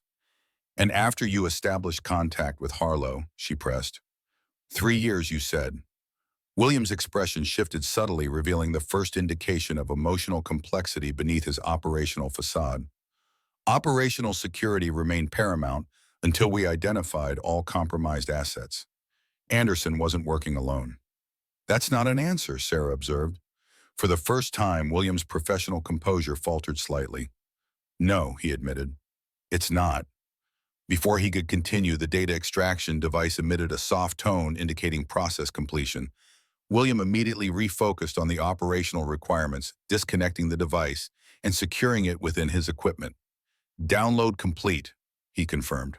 "Network structure, operational directives, personnel identifications. Everything needed to expose Makarov's entire organization." As William secured the equipment, Sarah noticed a specific document displayed on one of the monitors. Unlike the scrolling Cyrillic text on other screens, this document showed English text with what appeared to be personnel files. The heading read Operation Cyclone Secondary Assets. "What's that?" she asked, indicating the screen. William glanced at the display, his expression changing almost imperceptibly. "Historical record. Soviet intelligence assessment of CIA operations during the Afghan conflict." Sarah studied the document more carefully, recognizing familiar names from her father's past operations. Then a specific entry caught her attention. Catherine Morgan appeared in the asset list with operational notations in Russian that she couldn't decipher. "Why is my mother's name in a Soviet intelligence file?" Sarah asked, her voice hardening with sudden suspicion. William's reaction confirmed the significance of her discovery. His professional detachment faltered momentarily, revealing complex emotional undercurrents. "That's part of what I needed to tell you," he said quietly. "When this mission is complete." Sarah's tactical focus shifted. The revelations suggested previously unknown dimensions to their circumstances. "Tell me now." William checked the corridor beyond the control room, verifying they remained undetected, then turned back to Sarah. "Your mother didn't die of illness as you were told. She was a CIA linguistics specialist assigned to Operation Cyclone. We met in Afghanistan in 1982 during Soviet occupation. She was an operative." Sarah's professional composure wavered as personal history realigned against this new information. "One of our best Pashto translators. Helped establish critical relationships with Mujahideen commanders. Her work was classified above top secret due to direct field placement." Sarah struggled to reconcile this revelation with her limited childhood memories in the narrative she had accepted throughout her life. What really happened to her? William's expression revealed genuine grief beneath his operational demeanor. Makarov happened. When he couldn't reach me directly, he targeted her. Vehicle accident outside Kabul in 1987. No accident. The revelation landed with physical force. Sarah had grown up believing her mother died from an unspecified illness. The reality of assassination as reprisal against her father's operations created a fundamentally different understanding of her family history. Why maintain the deception after all these years? She demanded. Protection, William replied simply. As long as you believe the official story, you wouldn't ask questions that might attract attention from Makarov's network. Wouldn't investigate circumstances that would identify you as my daughter. The tactical implications became immediately clear to Sarah. Her entire career had proceeded without connection to her father's CIA operations precisely because that connection remained buried beneath layers of deception. Had Makarov identified her relationship to William Morgan, she would have become a target long before reaching her current position. Before she could respond, a security alarm activated throughout the facility. Not the localized response to detected intruders, but a general alert signaling facility-wide emergency. William immediately accessed the security monitors, assessing the situation with practiced efficiency. Perimeter breach, eastern access point, multiple personnel entering with tactical equipment. Sarah moved to view the security feed, identifying armed operators moving with professional discipline through the facility's upper levels. Their equipment and movement patterns indicated advanced military training rather than standard security personnel. Not Russians, William assessed. American equipment, special operations configuration. The tactical situation had suddenly transformed. Unknown American forces had breached the facility, their objectives unclear, but their presence creating immediate complications for the extraction plan. Firebase Echo assets, Sarah suggested. William studied the operator's approach pattern. Negative. Firebase units would deploy with standard military protocols. These operators are moving with CIA field methodologies. Sarah processed this assessment against her understanding of command structures. Anderson. William nodded grimly. He must have identified our infiltration and deployed a capture team. Halfbutha, Sarah asked, assessing tactical options for their increasingly complicated extraction. Harlow, William replied, his expression revealing disappointment rather than surprise. They must have broken his deception protocols at the firebase. This new development fundamentally altered their tactical situation. The extraction route they had planned now likely faced interception by professionally trained American operators. Not enemies to be eliminated, but fellow servicemen operating under compromised command. Options, Sarah asked, defaulting to tactical assessment rather than emotional response. William accessed additional security feeds, tracking the American team's progress through the facility. They're moving directly toward the server room. Someone provided them with specific intelligence about our objective. Alternative exits? Maintenance shaft continues to lower level, William indicated. Emergency exit tunnel designed for Russian evacuation during the Soviet occupation emerges 2 kilometers north of the facility. As they prepared to move, the security feed revealed new activity at the facility's main entrance. A black Mercedes G-Wagon approached the gate, immediately granted access without standard security protocols. Makarov, William confirmed, studying the vehicle's occupants, returning earlier than anticipated. The tactical situation continued to deteriorate. American operators approaching from above, Makarov entering from the main level, their position increasingly compromised with each passing minute. Priorities, Sarah asked, focusing on operational requirements. William secured the data extraction device, confirming its contents remained intact. Primary objective achieved, network data secured, extraction now paramount. They moved toward the maintenance access point that would lead to the emergency exit tunnel. As they prepared to enter the shaft, William hesitated, studying the security feeds showing Makarov entering the facility. What? Sarah asked, recognizing the change in his demeanor. Tactical opportunity, William replied. Makarov is heading directly to the medical facility 1 level up.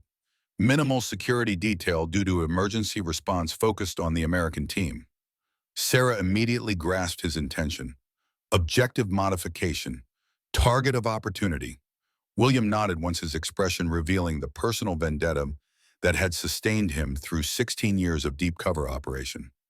The network data exposes the conspiracy, but Makarov himself remains the primary threat. The decision point crystallized with perfect clarity.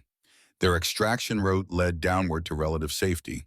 The alternative meant ascending toward both Makarov and the approaching American team, significantly increasing operational risk. Sarah considered the options from both tactical and personal perspectives. The professional Marine sergeant recognized the logical extraction choice. The daughter who had believed her father dead for 16 years, who had just learned her mother was assassinated on Makarov's orders, saw a different imperative. "We go up," she decided. William nodded once, his expression conveying both approval and concern. Tactical approach through secondary maintenance shaft. Medical facility has minimal security coverage, assuming main entrance protection. They moved with renewed urgency, navigating through the maintenance infrastructure toward the upper level where medical facilities were located. William led with confident familiarity, suggesting extensive study of the facility schematics over prolonged surveillance periods.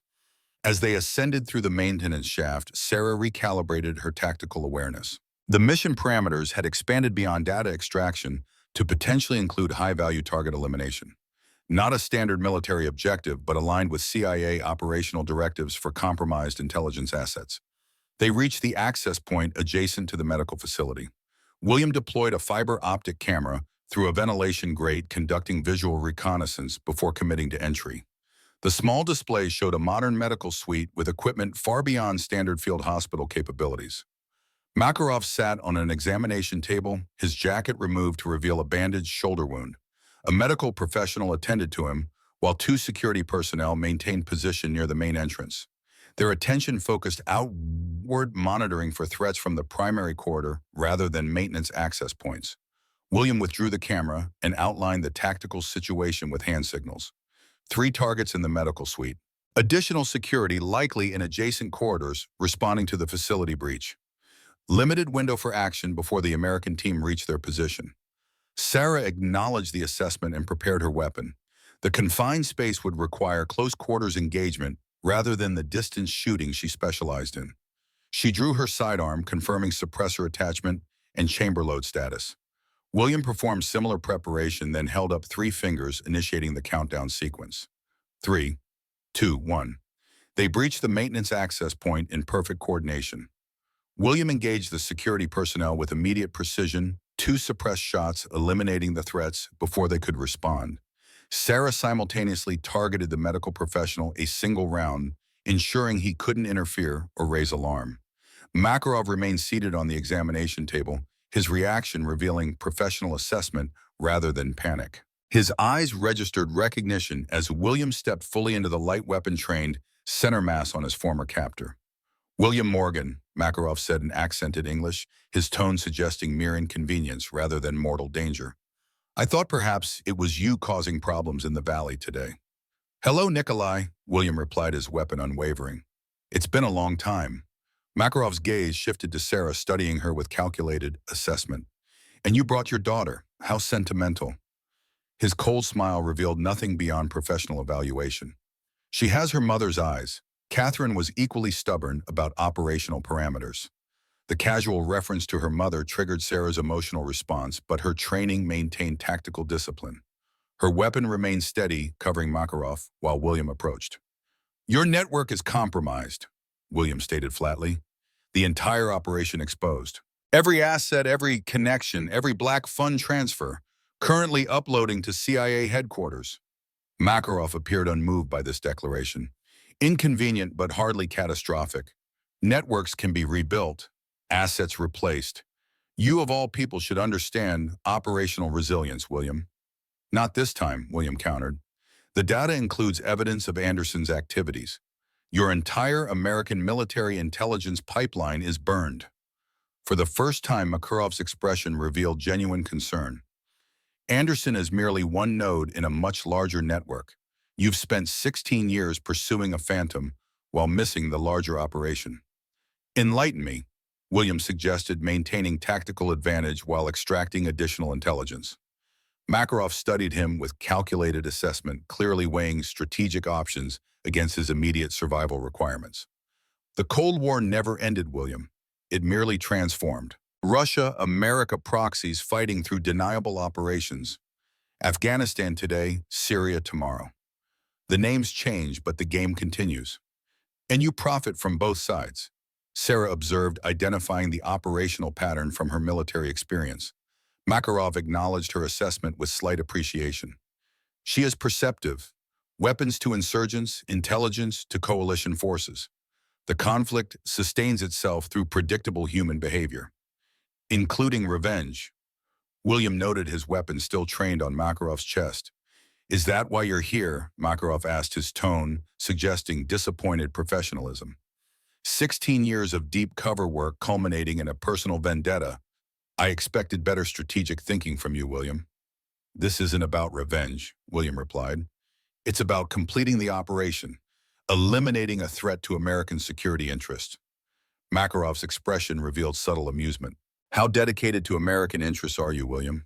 After 16 years among the enemy, the psychological profile suggests significant identity transformation under prolonged deep cover conditions. The psychological warfare attempt was professional but transparent. Sarah recognized the technique from her own training. Create doubt, disrupt operational cohesion, exploit potential vulnerabilities between team members. Enough, William stated flatly. You're out of options, Nikolai. There are always options, Makarov countered calmly. For instance, the American team currently searching for you is not Anderson's. They're operating under direct CIA authority. Your friend Harlow sent them not to capture you, but to extract you safely. The revelation created momentary tactical uncertainty. William maintained his weapon position, but glanced briefly at Sarah, assessing the potential veracity of this information against their operational understanding. Makarov recognized his hesitation and continued. Anderson discovered your presence at Firebase Echo. Harlow created a diversion operation to draw attention away from your infiltration here. The team approaching now has orders to bring both of you out safely. Sarah maintained tactical focus while processing this new information. Verify, she suggested to William. William reached for his communication device with his non-dominant hand maintaining weapon control on Makarov. Before he could activate it, the facility lights flickered and emergency systems engaged. Security alarms intensified throughout the complex. It appears your extraction team has disrupted primary power systems, Makarov observed calmly. Standard CIA protocol for facility neutralization. The tactical situation had evolved beyond their initial parameters. If Makarov spoke truthfully, the approaching American team represented extraction support rather than capture threat. If he was manipulating them, the team remained a hostile element in already complex circumstances. William made a tactical decision. Sarah verified team identification through secure channel. I'll maintain control here. Sarah stepped back toward the corridor access point, maintaining visual contact with both William and Makarov while activating her communication device. Sierra Mike to approaching team. Authentication request. Challenge code Sierra Tango 479er. The response came immediately through her earpiece. Sierra Mike, this is Blackjack Actual. Authentication response echo, November 360. Harlow sends his regards. We are friendly elements tasked with your extraction. The authentication sequence matched CIA protocols William had demonstrated earlier. Sarah signaled confirmation to her father, indicating the approaching team appeared legitimate. Makarov observed this exchange with professional interest. So predictable. Harlow always favored standard extraction procedures over tactical innovation. William maintained his position, weapon still centered on Makarov. The team confirmation doesn't change your situation, Nikolai. The operation is compromised. Your network exposed. Yet you hesitate, Makarov noted, studying William with experienced assessment. 16 years playing a role affects fundamental psychological orientation. You've lived in my world too long to simply return to American protocols. The psychological manipulation attempt continued, but Sarah recognized something more significant in Makarov's behavior. His calmness suggested confidence beyond their immediate tactical advantage. He believed something they didn't yet perceive. William, she said quietly, he's stalling. The observation crystallized their tactical reality. Makarov wasn't negotiating for survival. He was extending the confrontation, creating time for some alternative development. William reached the same conclusion simultaneously. Security protocol, he stated, understanding dawning. Facility lockdown activated by the power disruption. Makarov's slight smile confirmed the assessment. Automated systems, quite thorough in their implementation. Your extraction team has approximately 3 minutes before hermetic seals engage throughout the complex. After that, departure becomes significantly more challenging. The tactical equations shifted immediately. Eliminating Makarov now potentially sacrificed their extraction window. The approaching team would reach their positions soon, but facility lockdown protocols threatened to trap everyone inside. Decision point, Sarah stated simply. William maintained tactical control over Makarov while assessing options. The mission's primary objective, securing network data, had been accomplished. The secondary opportunity target, Makarov himself, now presented complex extraction complications. The data is what matters, William concluded, his operational assessment overriding personal vendetta.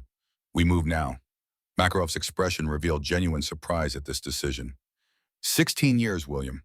16 years pursuing me, and you choose to walk away at the moment of completion. The mission was never about you, William replied. It was about your network. That objective is complete. He backed toward the corridor entrance where Sarah maintained security position, his weapon still trained on Makarov. Your organization is finished, Nikolai. Every compromised asset exposed. Every operation compromised. Your value to your FSB handlers is now 0. You understand nothing about value. Makarov countered, his professional composure finally showing cracks of genuine emotion. This was never about intelligence networks or weapons transfers. Those were means, not objectives. Enlighten me quickly, William suggested, continuing his controlled withdrawal. Your security protocols don't leave much time for exposition. Makarov's expression hardened with cold intensity. Afghanistan, Chechnya, Georgia, Ukraine. Individual conflicts serving a larger strategic objective, the restoration of Russian territorial influence through managed instability. You spent 16 years documenting the trees while missing the forest entirely. The revelations suggested operational scope beyond their existing intelligence assessment, not merely a rogue intelligence officer pursuing profit through conflict exploitation, but a coordinated strategic campaign with state-level objectives. Then we'll dismantle the forest as well, William concluded, reaching the corridor entrance. Goodbye, Nikolai. As they prepared to exit the medical facility, Makarov made a final observation. Catherine would be disappointed in your strategic thinking, William. She always understood the larger implications. The reference to Sarah's mother triggered an immediate response. Sarah stepped forward, her weapon raised. What did you say? William reached to restrain her. Sarah, no, he's manipulating you. We need to move now. Listen to your father, Makarov suggested, his calculated calm returning. Emotional response leads to tactical error. Catherine understood that principle. How would you know what my mother understood? Sarah demanded, professional discipline, warring with personal response. Makarov's expression revealed subtle satisfaction at having created the desired disruption. Because Catherine Morgan wasn't merely a linguistic specialist, my dear. She was a deep-cover CIA operative assigned to monitor William's own activities. Your father's dedication to Cold War objectives had become something of a concern to his superiors. The revelation landed with devastating impact. Sarah looked to William, searching for immediate denial of this accusation. Instead, she found complex recognition in his expression, confirming at least partial truth to Makarov's claim. Sarah, we don't have time for this, William insisted, urgency evident in his tone. Facility lockdown initiates in less than 2 minutes. Your mother was an extraordinary operative. Makarov continued, exploiting the momentary confusion. When we captured her in 1987, she revealed nothing despite extensive interrogation. Professional to the end. The calculated cruelty of this revelation achieved its intended effect. Sarah's tactical discipline momentarily faltered as previously unknown history reconstructed her understanding of family relationships. William used the opportunity to pull her into the corridor, away from Makarov's psychological manipulation. He's lying, William stated emphatically as they moved toward the approaching extraction team's position. Catherine was never captured. The vehicle accident was engineered by Makarov's operatives. I saw the intelligence confirmation myself. Sarah maintained operational movement while processing these conflicting narratives. But she was CIA. She was monitoring you. William's expression revealed complex emotional territory beneath his operational demeanor. Initially, yes, Operation Cyclone created divided objectives within the agency. Some elements prioritized Soviet defeat regardless of consequences. Others recognized the long-term implications of empowering extremist elements. Catherine was assigned to ensure my operations aligned with strategic rather than tactical objectives. They continued moving through the facility corridors, the distant sound of the approaching team growing louder with each passing moment. Facility emergency systems announced imminent lockdown, confirming Makarov's warning about security protocols. And you knew this, Sarah asked, professional movement continuing despite emotional disruption. Not initially, William admitted.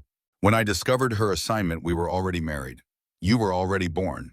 By then, her reports had consistently supported my operational decisions. She believed in the mission, but recognized potential blowback if certain elements gained too much power or access. The approaching team's radio communication became audible through Sarah's earpiece. Sierra Mike, this is Blackjack, actual. We have your position on thermal, ETA 30 seconds. Be advised, facility lockdown protocols initiating. Confirmed Blackjack, Sarah responded automatically. Professional training overriding emotional turmoil. We have the package and are moving toward your position. William navigated the corridor junctions with practiced familiarity, leading them toward the extraction team's approach vector. Catherine's death wasn't merely revenge against my operation, Sarah. She had uncovered evidence of Anderson's compromise. She was preparing to report him when the accident occurred. This revelation altered the calculus of their family tragedy. Not simply collateral damage in Cold War operations, but targeted assassination to protect a compromised asset. The personal implications would require processing beyond their immediate tactical situation. Makarov knows we have limited time, Sarah observed, refocusing on operational requirements. He's implementing contingency protocols even now. William nodded agreement, his pace increasing as facility warning systems announced final lockdown sequencing. The network data remains our primary objective. Everything else is secondary. They rounded a final corner and encountered the approaching American team. 6 operators in tactical equipment, moving with professional discipline, immediately recognized them and adjusted security posture. Sierra Mike Ghost Actual, the lead operator acknowledged using Williams' operational designation. Harlow sends his compliments and apologizes for the rushed extraction. Facility security protocols accelerated unexpectedly. Anderson, William asked, accepting integration into the extraction formation as they began movement toward exit vectors. Contained, the team leader confirmed. Harlow identified additional compromised assets at Firebase Echo. Situation neutralized pending formal investigation. They moved with coordinated efficiency through the facility corridors, the team establishing security perimeters at each junction. Emergency systems continued countdown sequences, indicating less than 60 seconds before complete lockdown implementation.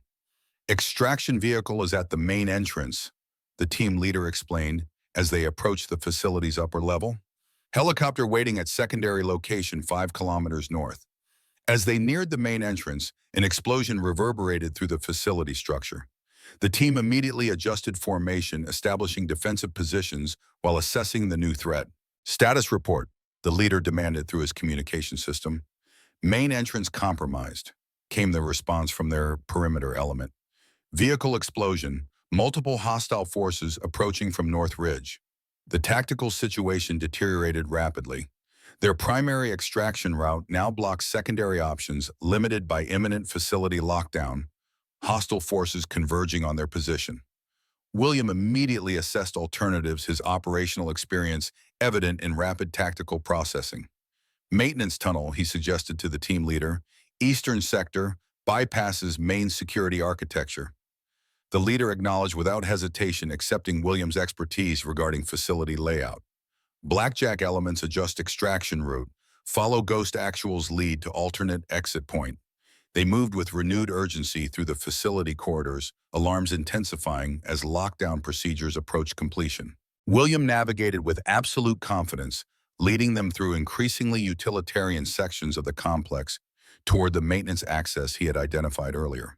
Sarah maintained tactical awareness while processing the revelations about her family history. Professional discipline contained emotional response, compartmentalizing personal implications for later consideration. The mission parameters remained unchanged. Secure the network data, extract safely, expose the conspiracy. As they approached the maintenance access point, gunfire erupted behind them. Security forces had entered the corridor, engaging their rear elements. The extraction team immediately established covering positions, returning disciplined fire while continuing movement toward the exit. Hostiles blocking primary route, the team leader reported. Multiple positions, coordinated response.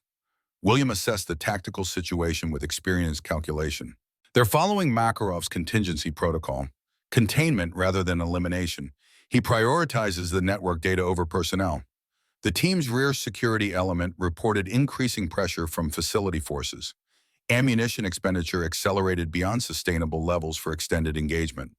The tactical window for successful extraction narrowed with each passing second. William made a command decision. Sarah and I will proceed with the data package. Your team provides covering fire, then follows alternate route through lower-level access point.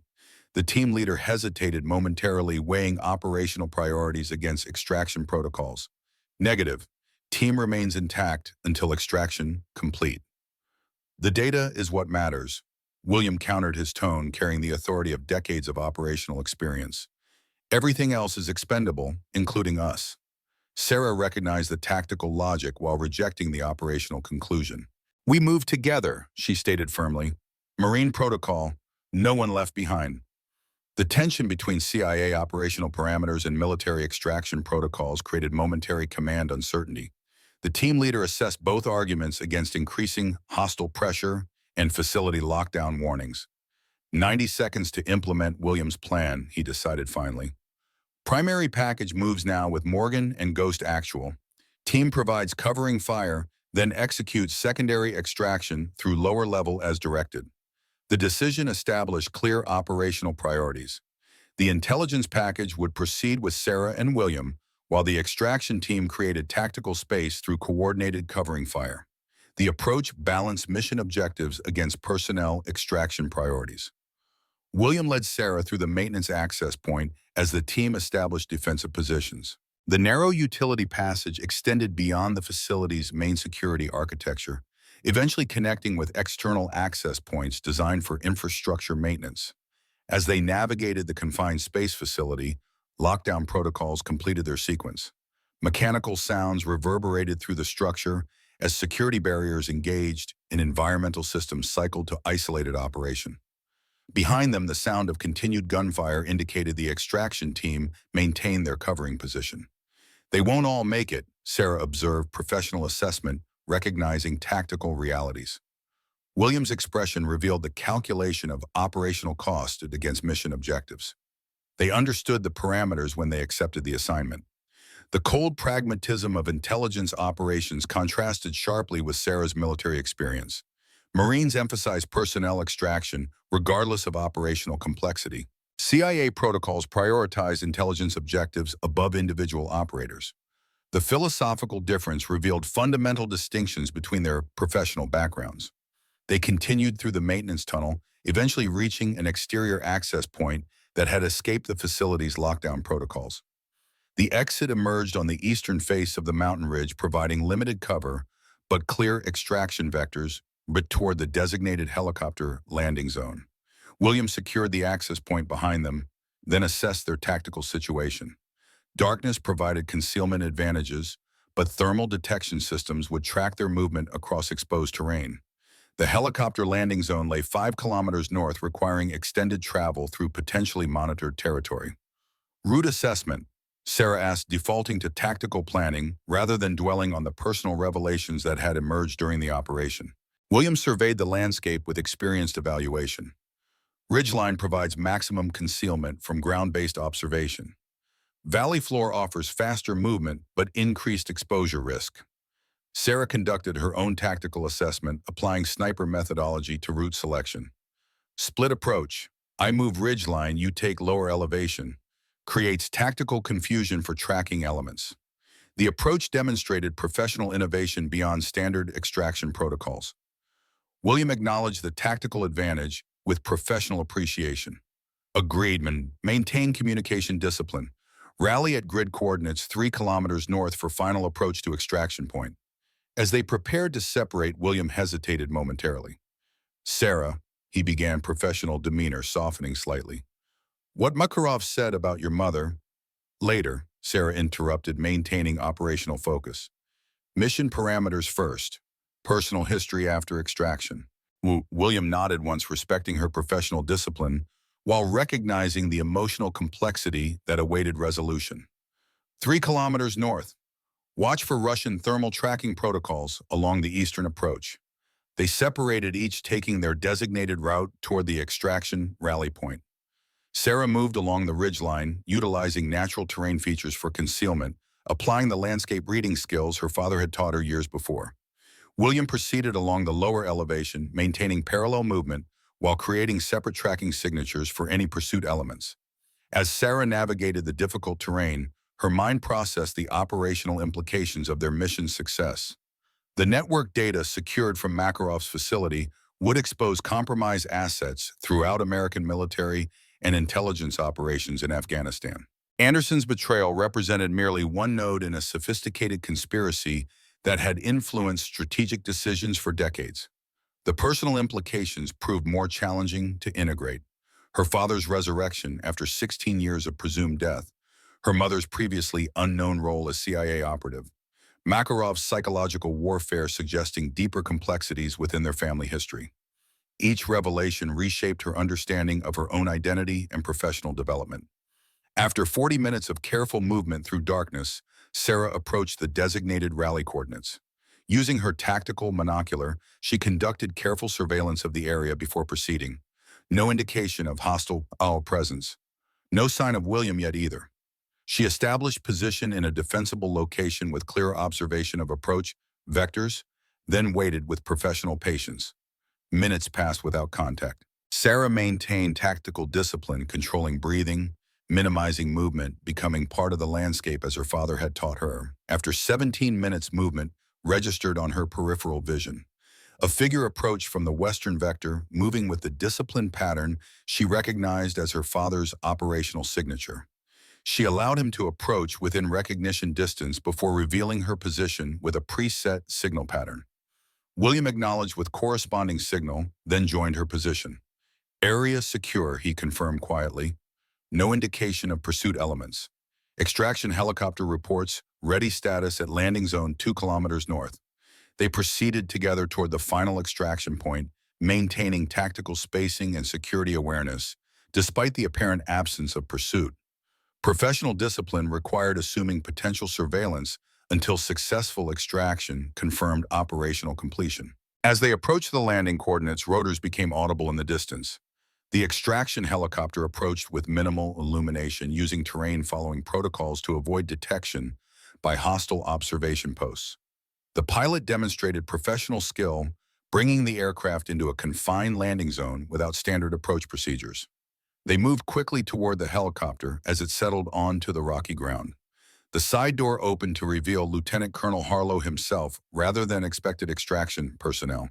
His weathered features revealed both relief and urgency as he motioned them aboard. "Welcome back from the dead, William," he shouted over the rotor noise as they climbed into the aircraft. "Though your timing remains questionable as ever." William secured the intelligence package before responding. Extraction team status. 2 confirmed KIA. Remainder implementing secondary extraction protocol through Northern Vector. Harlow replied, his expression suggesting professional acceptance of operational cost. Anderson is in custody. 3 additional compromised assets identified at Firebase Echo, all contained. The helicopter lifted immediately after they secured positions, accelerating hard through the mountain pass before establishing standard flight pattern toward designated secure facility. Sarah maintained tactical awareness despite increasing confidence in successful extraction. Professional discipline required vigilance until mission parameters officially concluded. The network data, Harlow inquired, gesturing toward the secured package. Complete, William confirmed. Entire organizational structure, financial networks, compromised assets throughout coalition forces. Everything needed to dismantle Makarov's operation entirely. And Makarov himself, alive. William acknowledged, his expression revealing complex assessment of this outcome. Facility security protocols prevented elimination opportunity without compromising primary objective. Harlow absorbed this information with professional calculation rather than disappointment. The network was always the priority target. Makarov can be addressed in subsequent operations. Sarah observed this exchange with increasing understanding of intelligence operational priorities. Tactical objectives determined by strategic assessment rather than personal vendetta. The approach differed fundamentally from military priority structures, but achieved parallel outcomes through alternative methodology. As the helicopter established cruise altitude and heading, William finally turned his attention from operational requirements to personal implications. Sarah deserves complete briefing on historical context, he told Harlow. Catherine's operational role. Agency monitoring protocols for Morgan family activities? Everything. Harlow studied William for a moment before responding. 16 years maintaining operational security. Now you recommend full disclosure, interesting evolution in your assessment parameters. She's earned it, William replied simply, both as an operator and as our daughter. The acknowledgement of familial relationship rather than merely operational connection represented significant shift in William's presentation. Professional detachment giving way to personal recognition after mission completion. The transition revealed complexity beneath his operational facade. Agreed, Harlow acknowledged, though some elements remain classified beyond my authorization level. Then we'll address those elements through appropriate channels. William countered his tone, suggesting determination rather than acceptance of bureaucratic limitation. She deserves the complete picture. Sarah maintained professional composure while processing the implications of this exchange. Her father's commitment to transparency after decades of deception, the suggestion of family history beyond even current revelations, the potential reconstruction of personal identity through newly accessible information. The extraction team, she said, redirecting focus to immediate operational concerns. Confirm their status. Harlow accessed secure communications equipment, establishing connection with command elements, coordinating the secondary extraction. After brief exchange, he provided update. 4 team members implementing extraction through Northern Passage, encountering resistance, but maintaining operational progress. Extraction vehicle dispatched to alternate coordinates. The professional assessment acknowledged both ongoing tactical risk and operational progress. Sarah processed this information against her military experience, recognizing the calculated acceptance of personnel risk in pursuit of mission objectives.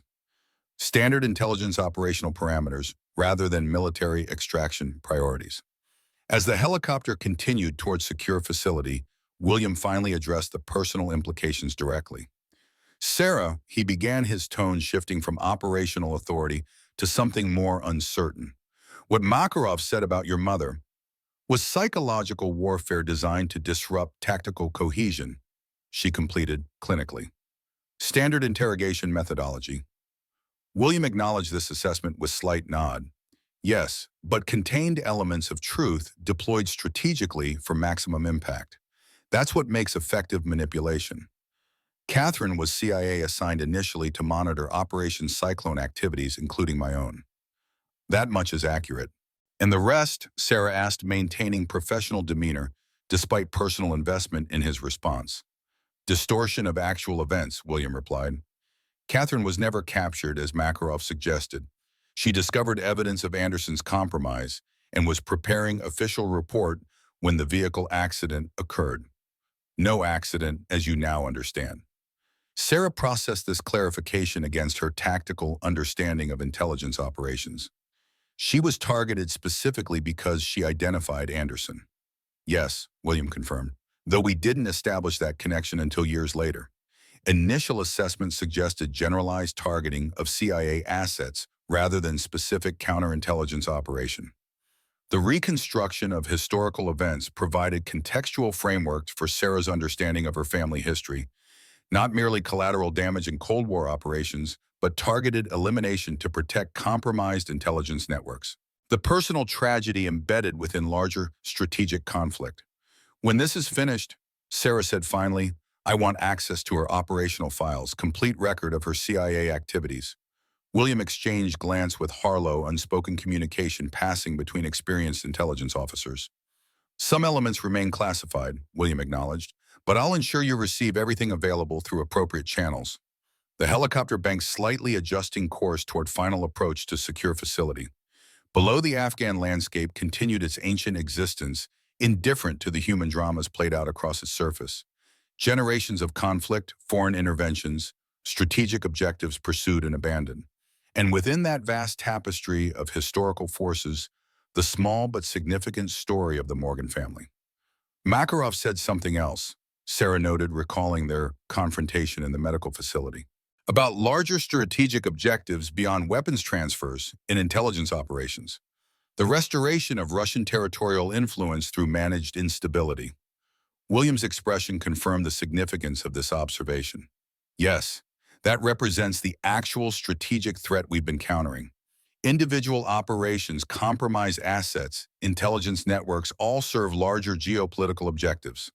The Cold War transformed rather than ended. In the data package we secured, provides evidence of specific implementation methodology, William explained. Not merely criminal enterprise for profit, but coordinated state-level campaign utilizing proxy conflicts to achieve strategic objectives while maintaining deniability. The operational implications extended far beyond Afghanistan or individual compromised assets like Anderson. The intelligence they had secured represented strategic-level insight into evolving geopolitical methodologies that would inform American policy for decades. As the helicopter began descent toward the secure facility, Sarah recognized the mission's true significance extended far beyond personal vendettas or individual betrayals. The Morgan family tragedy represented merely one narrative thread within complex historical tapestry. Their operational success would impact strategic calculations far beyond Afghanistan's borders. William seemed to follow her analytical process, recognizing the professional assessment occurring beneath her composed exterior. "You're thinking like an intelligence officer now," he observed quietly. "I'm thinking like a Morgan," Sarah corrected. Apparently that includes both military discipline and intelligence assessment. For the first time since their reunion, William smiled genuinely. The expression transformed his weathered features, revealing the father she remembered from childhood memories. "Catherine would be proud of that integration," he said simply. "She always believed effective operators required both tactical discipline and strategic understanding." The helicopter touched down on the secure facility landing pad. As rotors wound down, Harlow established communication with facility security, confirming their arrival and arranging secure transport for the intelligence package.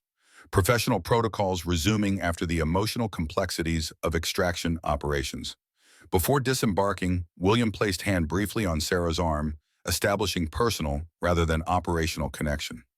"When the debriefing protocols conclude," he said quietly, "we have much to discuss about family history."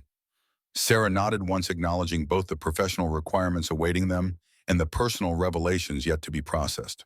"I look forward to it," she replied, maintaining composed exterior while accepting the emotional complexities that awaited resolution. As they exited the helicopter, Sarah observed the secure facility with professional assessment. The operation had achieved its primary objectives. Makarov's network exposed. Compromised assets identified.